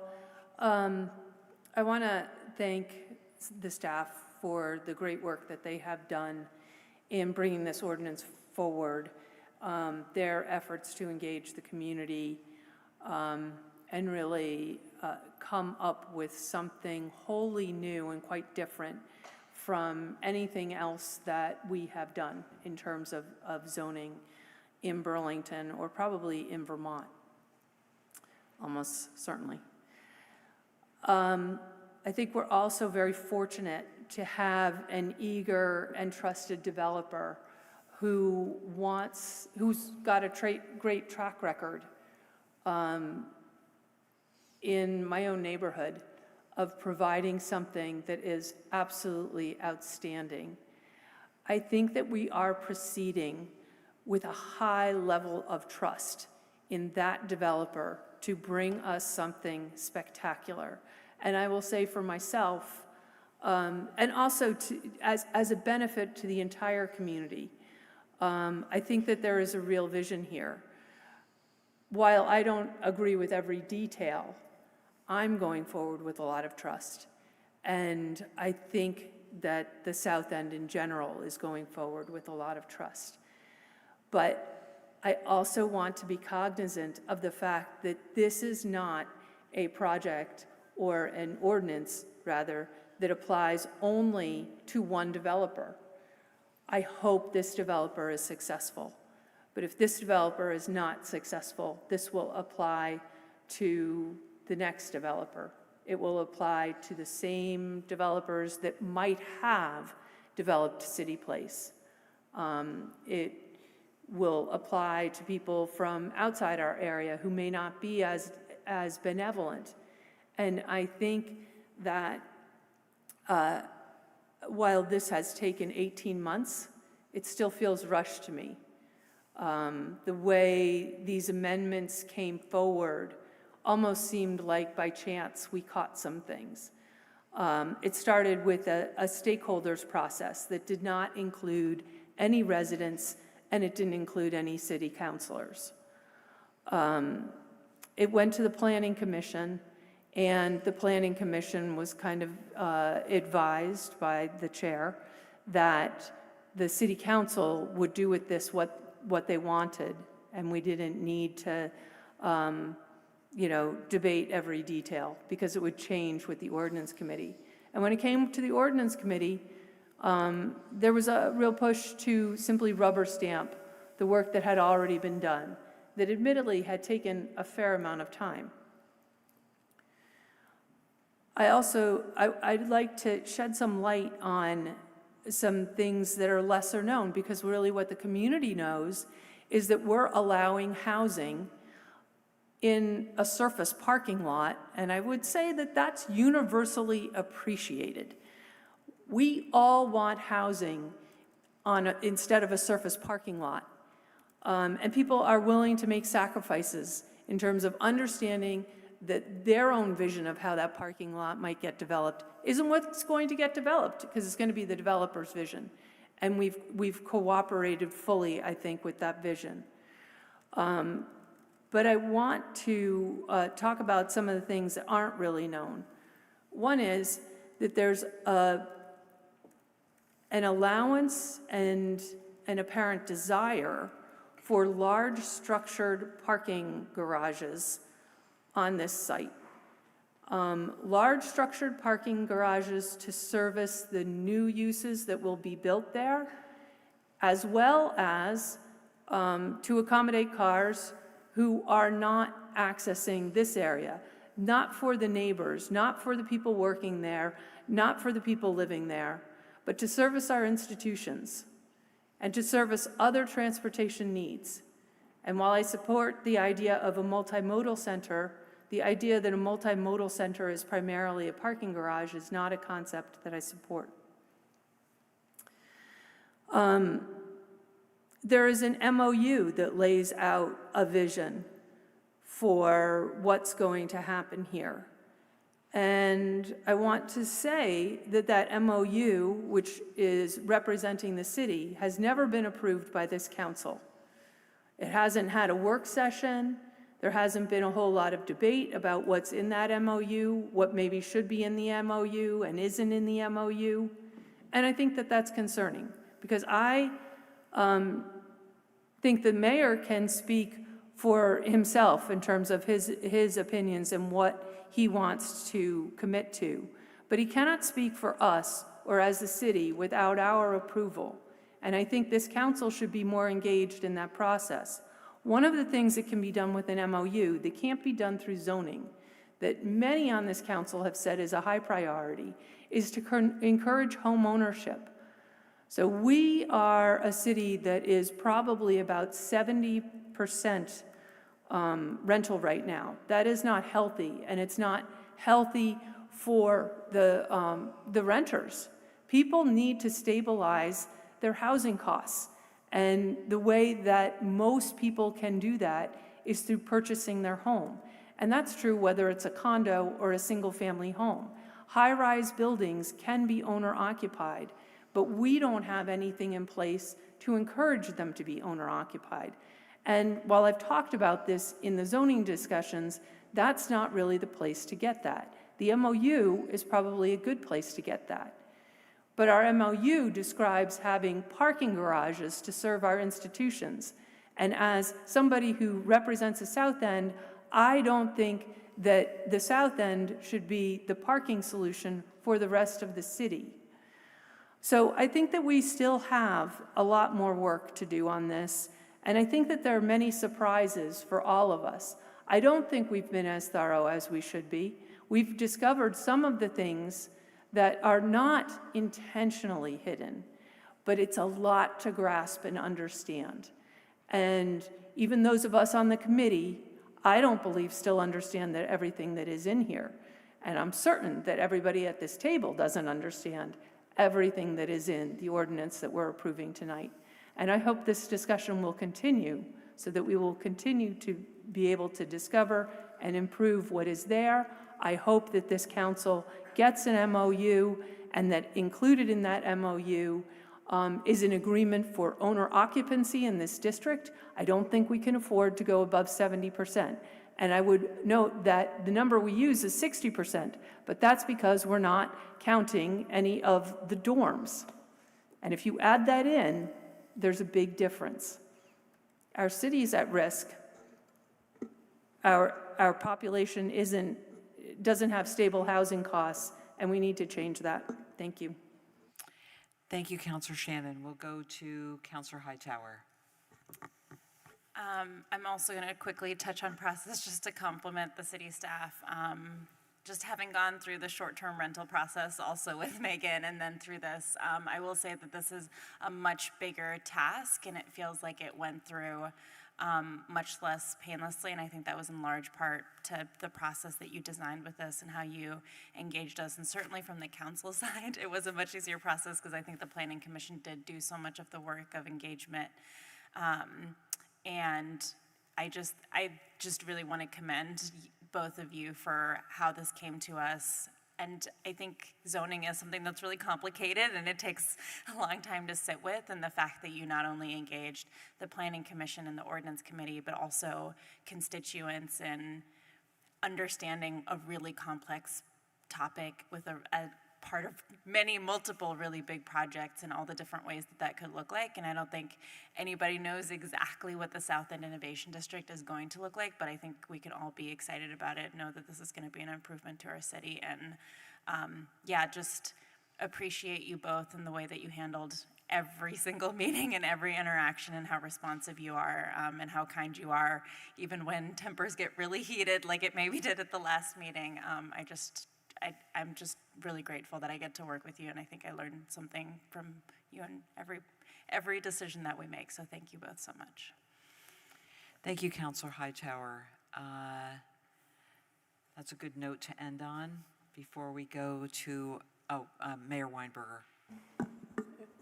Thank you, President Paul. I appreciate the chance just to weigh in at the end of this process, which did begin approximately 18 months ago. And, you know, a lot of times what the story is after a long process like this, or when we're coming to a decision, is about the conflict and about the disagreements. I really I think the story here is about the lack of controversy and the consensus, and hopefully a very strong vote in a moment for housing and for the creation of this new district. It is pretty remarkable that given the last time that there was a discussion about housing in the South End, the even discussion of it really kind of had to be stopped. It was so controversial, and yet tonight in the public hearing, there was not a single voice against taking this action and creating the opportunity for more housing in the South End. And I do think a lot of that credit goes to the team that worked on this throughout this period, and I'm really grateful to the two of you and the others who have worked on this.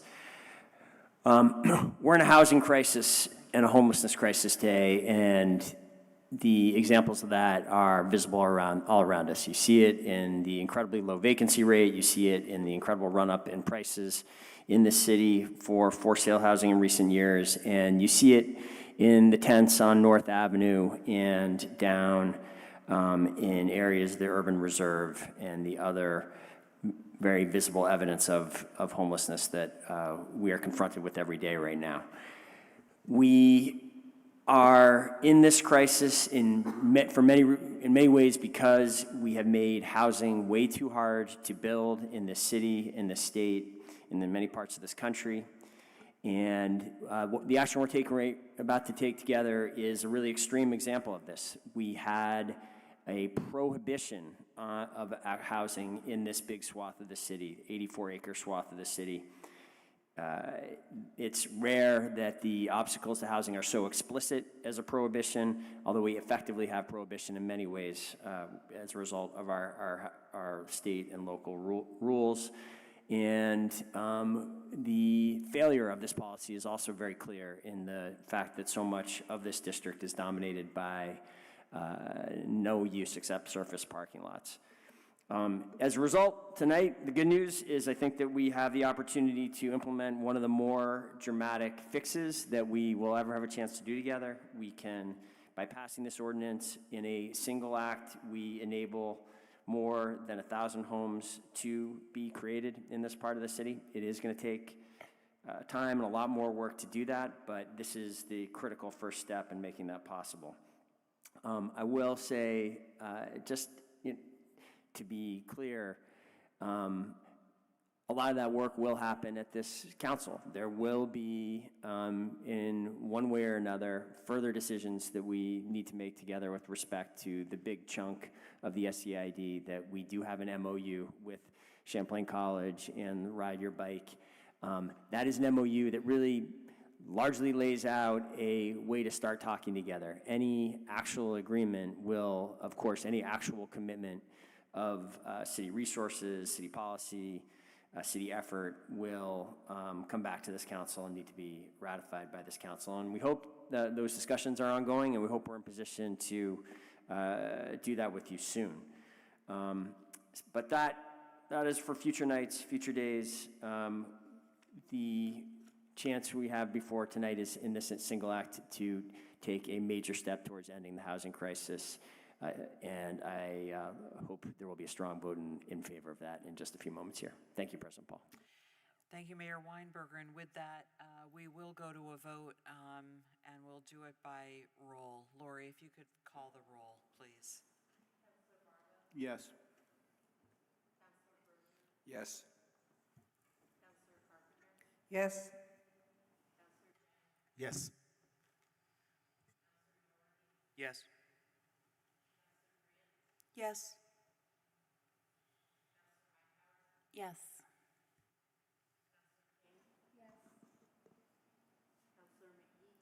Yes. Yes. Yes. Yes. 12 ayes. That motion passes unanimously. Megan and Charles, thank you so much for all of your work on the creation of this development ordinance and facilitating the development of a mixed-use urban district. And also many thanks to the Ordinance Committee, Councilors Travers, Hightower, Shannon, and Carpenter for your work on this ordinance. Lots of meetings, lots of work, lots of listening to one another, and lots of arriving at an excellent and outstanding development ordinance. Our thanks to all of you. A point of order? Yes. Given the time and the council's rules, I would move that we suspend the rules and allow us to finish all of the items on the deliberative agenda. Okay, so that was my next point, but you beat me to it, and good. So there's a motion to suspend our rules to complete our deliberative agenda. Is there a second to that motion? Seconded by Councilor McGee. This requires 2/3. All those in favor of the motion to suspend our rules to complete our deliberative agenda, please say aye. Aye. Aye. Any opposed, please say no. So we will be here until we complete our deliberative agenda. which brings us to a number of items.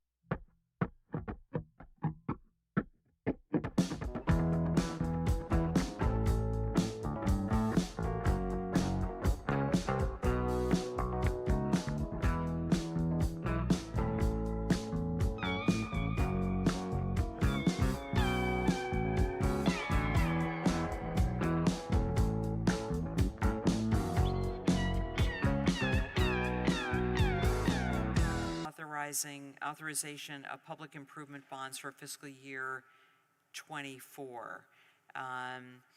And all four of these items relate to the authorization or refunding of bonds that relate in part to the Burlington School District. At last week's Board of Finance meeting, we moved these items as one motion. Before we get to that motion, I do want to acknowledge the work of CAO Catherine Shad, Darlene Bako in the Clerk Treasurer's Office, as well as the work of the Burlington School Superintendent Tom Flanagan and Executive Director of Finance and Operations Nathan Lavery, who is joining us remotely. For a motion on these four items, I'll go to Councillor McGee. Thank you, President Paul. I move that we waive the reading, adopt the resolutions, and I do not need the floor back after a second. Thank you, Councillor McGee. Seconded by, is there a second to that? Seconded by Councillor Jang. We do have, as I say, we do have Director Lavery joining us on remotely. I don't believe that he had any plans to speak to this unless there were questions. And there is a memo that relates to all of these, as well as a memo online that relates specifically to 7.4, which is the bonding for Burlington High School. Are there any questions from the council that either CAO Shad or Director Lavery could answer? Seeing none, we'll go to a vote. All those in favor of the motion, which includes the resolutions and agenda items 7.3 through 7.6, please say aye. Aye. Any opposed, please say no. That motion passes unanimously. Thank you very much, and many thanks to all who were involved with these bond items. That will bring us to item 7.7, which is a resolution, the climate emergency, and a council request to count Vermont Air National Guard greenhouse gas emissions and to plan to eliminate VTANG aviation and ground greenhouse gas emissions in the spirit of the city's 2030 net zero goals. For this item, I will go to Councillor Bergman for a motion. Thank you. I would move the resolution as amended by adding the word, and the amendment is by adding the words substantially reduce or in line 54 after the word or and before the word eliminate. And this is posted on board docs as amended version, but it's just the amendment. The rest of it is the same and is the document in board docs underneath that, and ask for a floor back after a second. Thank you, Councillor Bergman. Seconded by Councillor McGee. Councillor Bergman, the floor is yours. Thank you. I hope that the 5 minutes was not directed to me, but I don't think that that I'll take that time, and I've got a lot of spare time that I've stored up tonight. And I know y'all don't want to hear again from me about the climate dangers and the debt we owe to my grandkids and all of our grandkids inheriting our messes.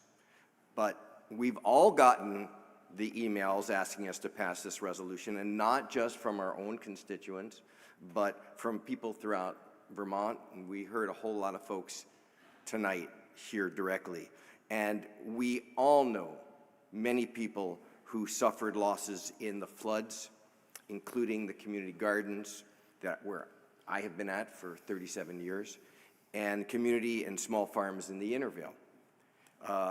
We can think of the wildfires, the air quality, and the heat, and when you do, you have to conclude that Climate change is an existential threat now. So my friend Dan, who has suffered in the audience for the entire time here and still here, points out that this is not for our kids only. It is for us and our grandparents and everybody who's living on this planet right now. And that means that we have got to do everything possible to reduce emissions and to reduce them soon. It is our obligation as leaders. It is our obligation as human beings. One of the biggest emitters of greenhouse gases is the U.S. Air Force, a tenant at our very own airport. The resolution asks us to stop ignoring the impact of the Air Guard. It asks them to partner with us by sharing emission data and by planning to get to net zero by 2030. We as a city set a 2030 as a target because the science tells us that we have to make drastic reductions by then if we're going to avoid catastrophe.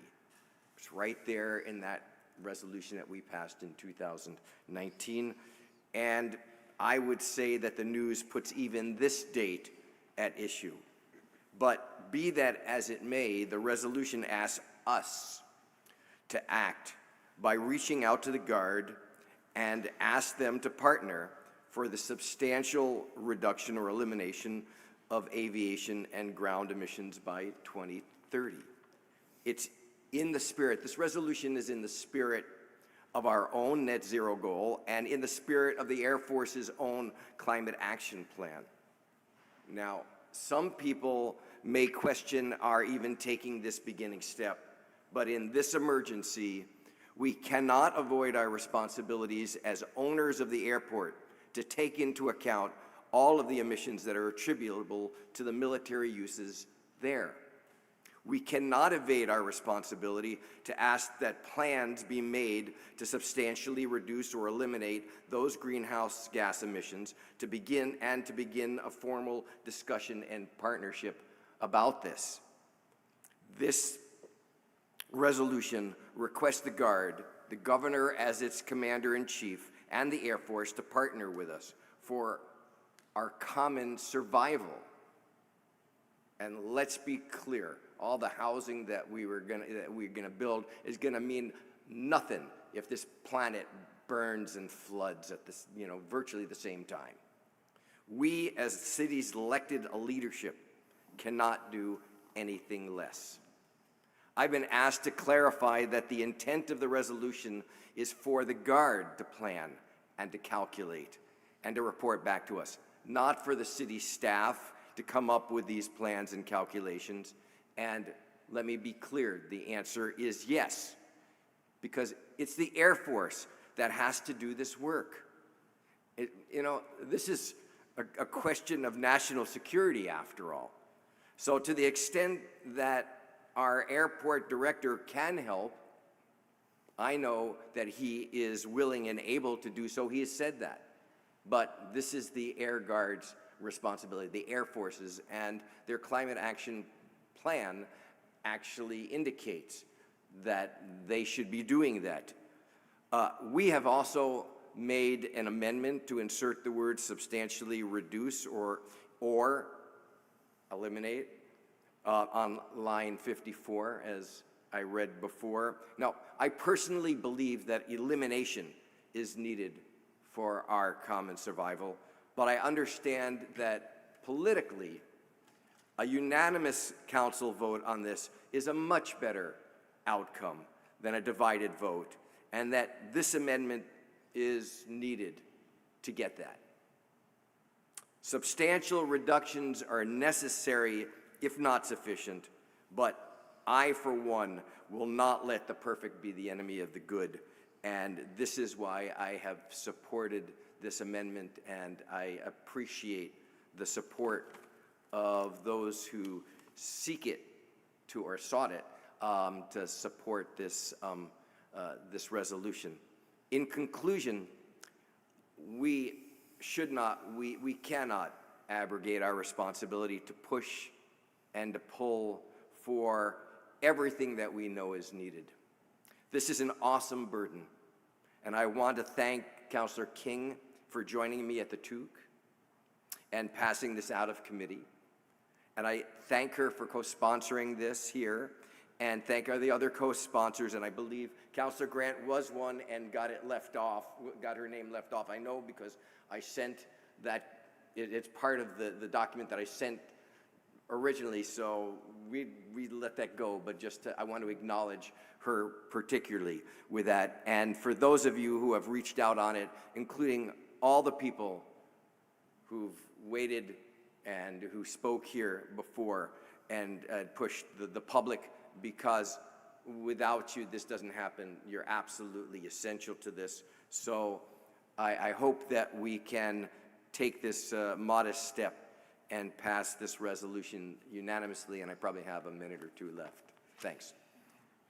Thank you, Councillor Bergman. Are there any councillors who wish to speak to this resolution? Councillor Barlow. Thank you, President Paul. I just want to first thank Councillors Bergman and Shannon for crafting some language that I can too support tonight. You know, we've been talking a lot about emissions reductions in TOOC, whether it be around this subject or around McNeil.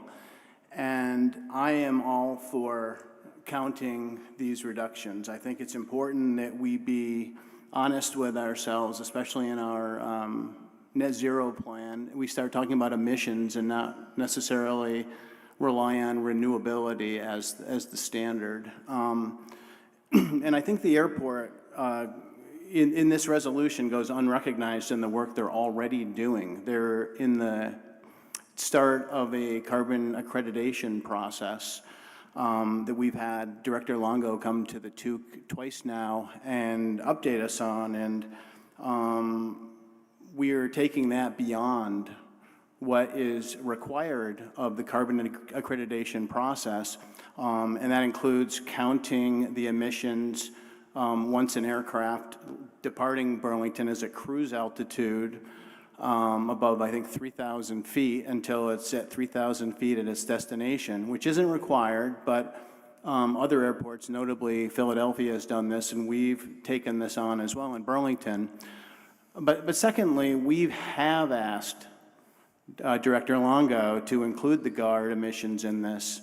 And although we never asked the GARD before we brought this resolution to the council tonight, all indications from him are that they are willing partners in that. So although we're resolving it tonight to have them count their emissions, I think there was a commitment on their part to do that anyways, and I just want to make that point here tonight.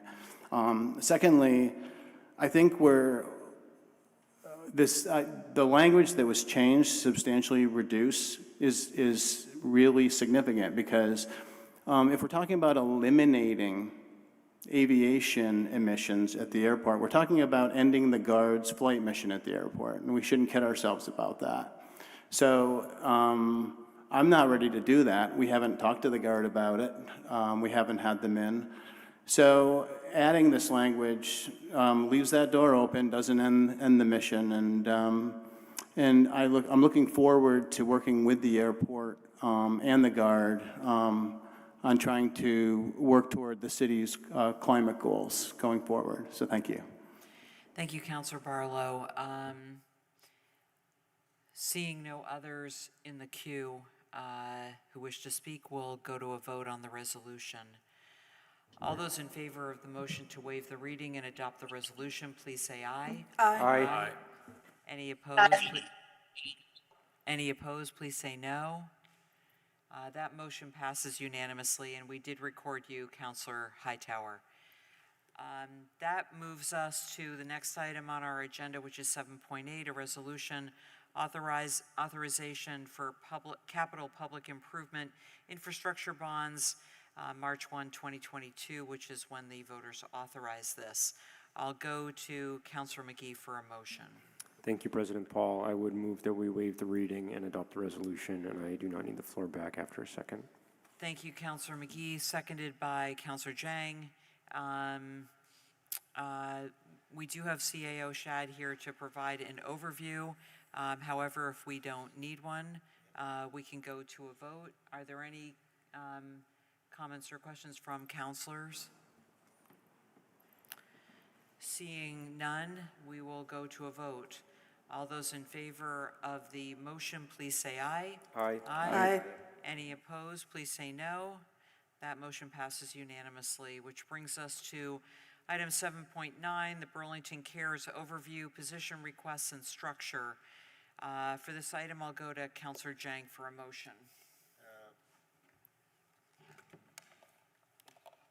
Thank you, President, and I would like to make the motion for the Burlington Police Department to respectfully request the City Council to approve one Burlington Care Clinical Supervisor, a regular full-time exempt non-union, grade 20th, and 2 positions for Burlington Care Clinicians, regular full-time exempt, no grades, at grade 19.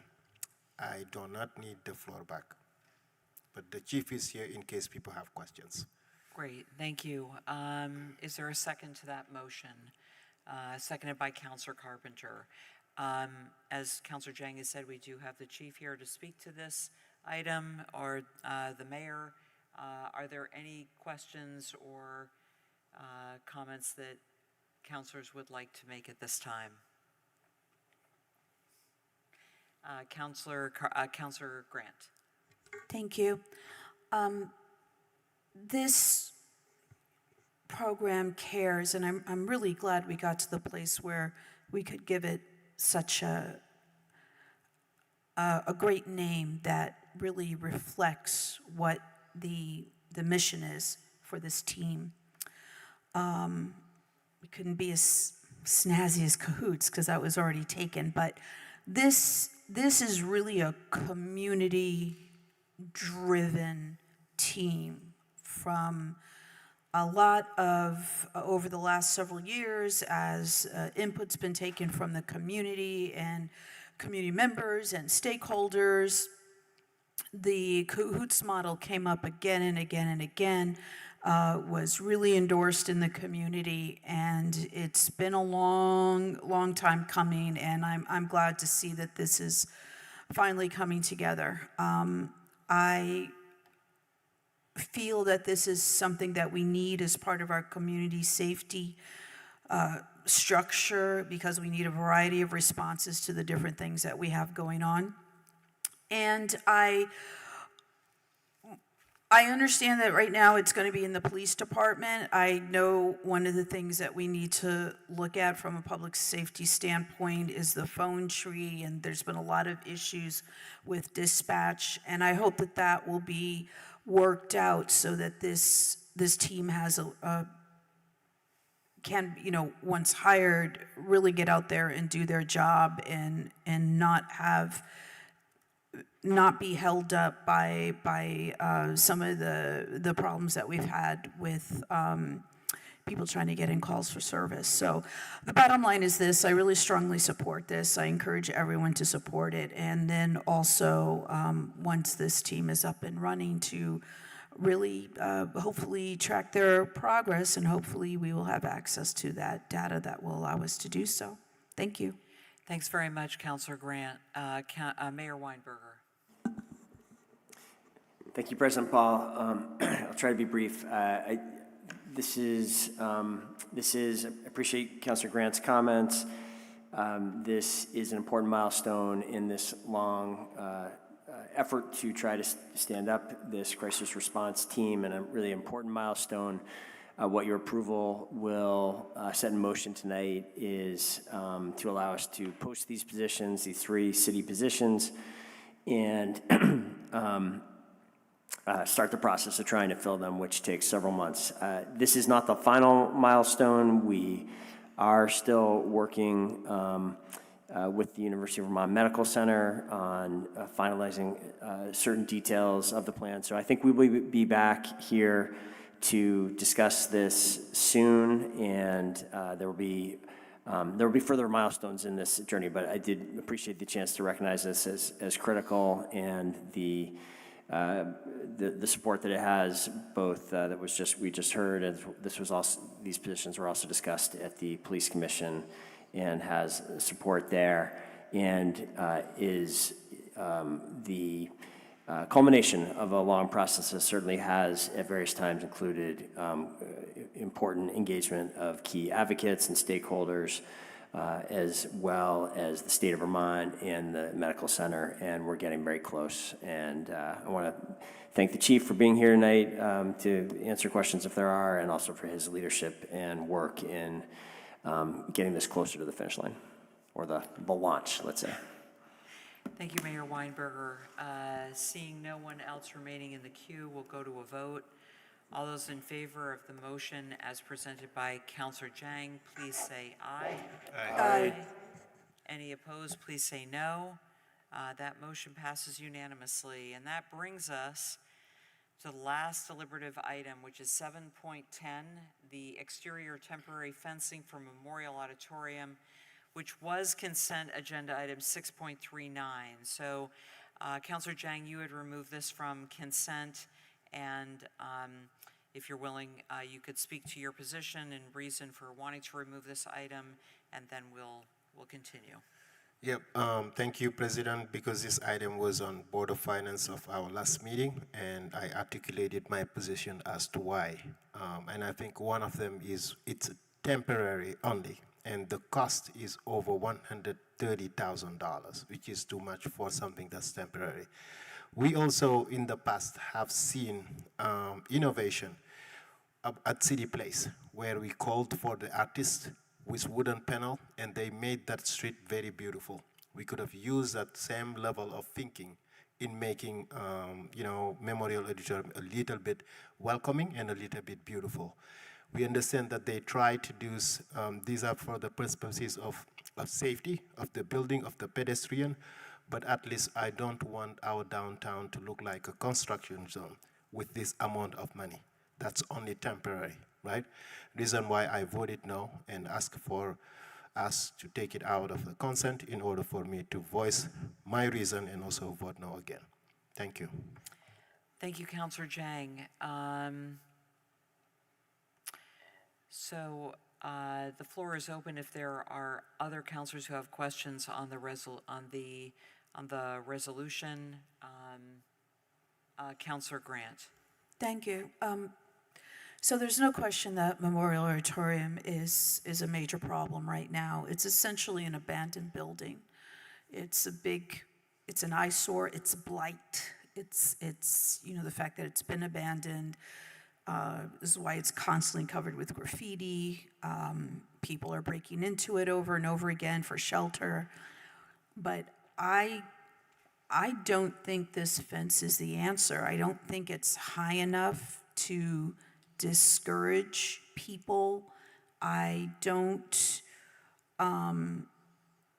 guess I don't have enough information about it. Like, can it be cut through? I just don't think that for this money that it's a solution to what's happening at that building. Thank you.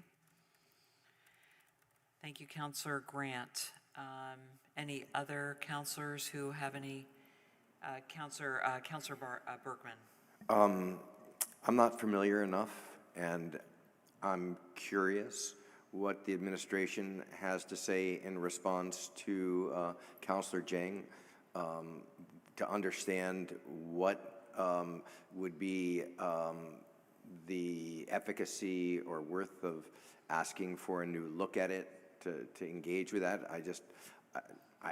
He raises important points, of which are things that I have not dealt with, and so I'd like to get an opportunity. I'd like to give you the opportunity to respond back and see if there is a way that we can come to a common ground, if possible.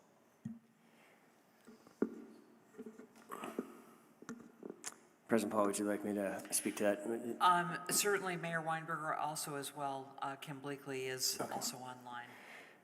Great. Why don't we have Kim speak first, and I'm happy to add to that. Okay. Kim, I believe Hi. you are. Yes, welcome. Yes, Thanks. thank you. And Cindy White is also here for support. So this project was a project that was spearheaded by both the Parks Department and by the CEDO Department. Samantha Dunn took the lead on hiring an engineer who did all the specifications for the fence. And the fence's main goal is not to keep people away from the building because of graffiti, but to keep people away from the building in case something should fall off of it and hurt them. So again, that was the main goal of the fence. The fence could always have art put on it after it's installed.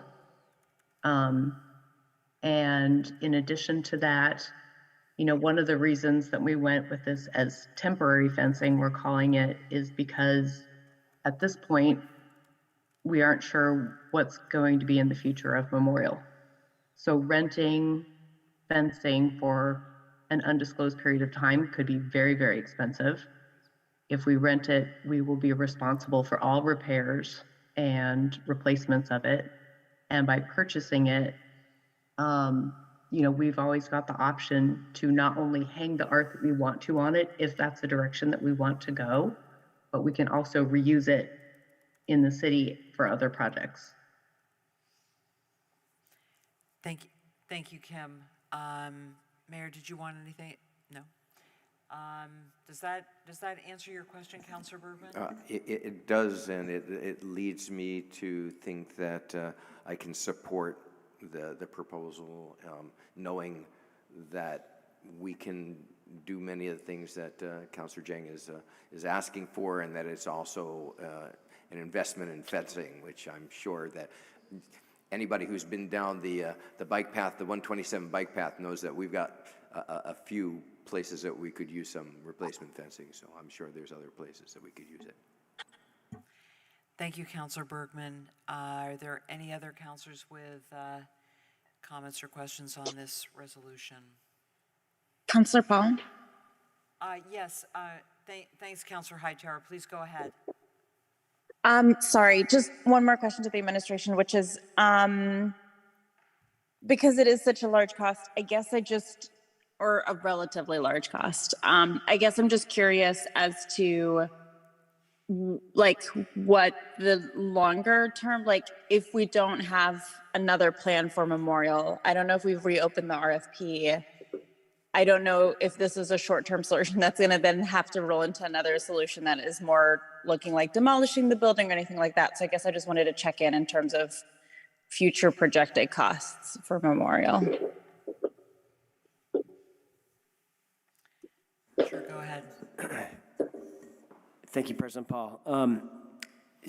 So Samantha Dunn has been leading an effort to ensure that whatever the next step we take with Memorial is successful, whether that's an RFP or whether there should be some other step considered, and she's putting quite a bit of time into that and is starting to, I think there's some promising opportunities that are starting to develop. Anything that comes forward is going to take considerable time to be clear.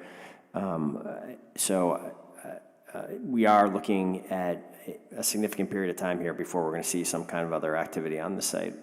I think it's certainly possible still that we'll be looking to save the building, reuse the building. It's also partial or, I think it'd be unfortunate, but, demolition is a possible future activity as well. All of that, I think, is kept on the table by having this additional protection for the public and to have some benefit in helping the management of the building. A lot of hard work going on it right now. We will have a further update soon. Great, Thanks, I appreciate that. Thank you. Thanks, Mayor Weinberger, and thank you, Councilor Hightower. Seeing no one, Councilor Carpenter. Just a quick question. Kim mentioned that we could add art, which I think would be a great idea, and we're authorizing some amount of money here, but realistically, is that something you could see that we could move on after we get the fence? I wouldn't think that's a huge expense in terms of the boards, but as opposed to the artists. I think it's a really helpful suggestion, and it's something we'll look at, and we'll have BCA look at. We've had a couple fence installations where we've been successful at improving the feel through art, and perhaps there's an opportunity here. I haven't been part of any specific discussions about it. Maybe Kim has. Sorry if I'm answering for her, but I certainly think it's something we can consider going forward. Thanks. Thank you, Councilor Carpenter. Seeing no one else in the queue, we will go to a vote. So all those in favor of the motion to waive the reading and adopt the resolution, please say aye. Aye. Any opposed, please say no. No? So the motion passes 10-2 with Councilors Grant and Jang voting no. That completes our deliberative agenda, and as per the motion to suspend our rules, that brings us to the end of our agenda. And with that, I'll ask for a motion to adjourn. So moved. Thank you, Councilor McGee, seconded by Councilor Barlow. All those in favor of the motion to adjourn, please say aye. Aye. Any opposed, please say no. We are adjourned at 11:05. Thank you so much for joining us this evening. Our next meeting is Monday, August 14th.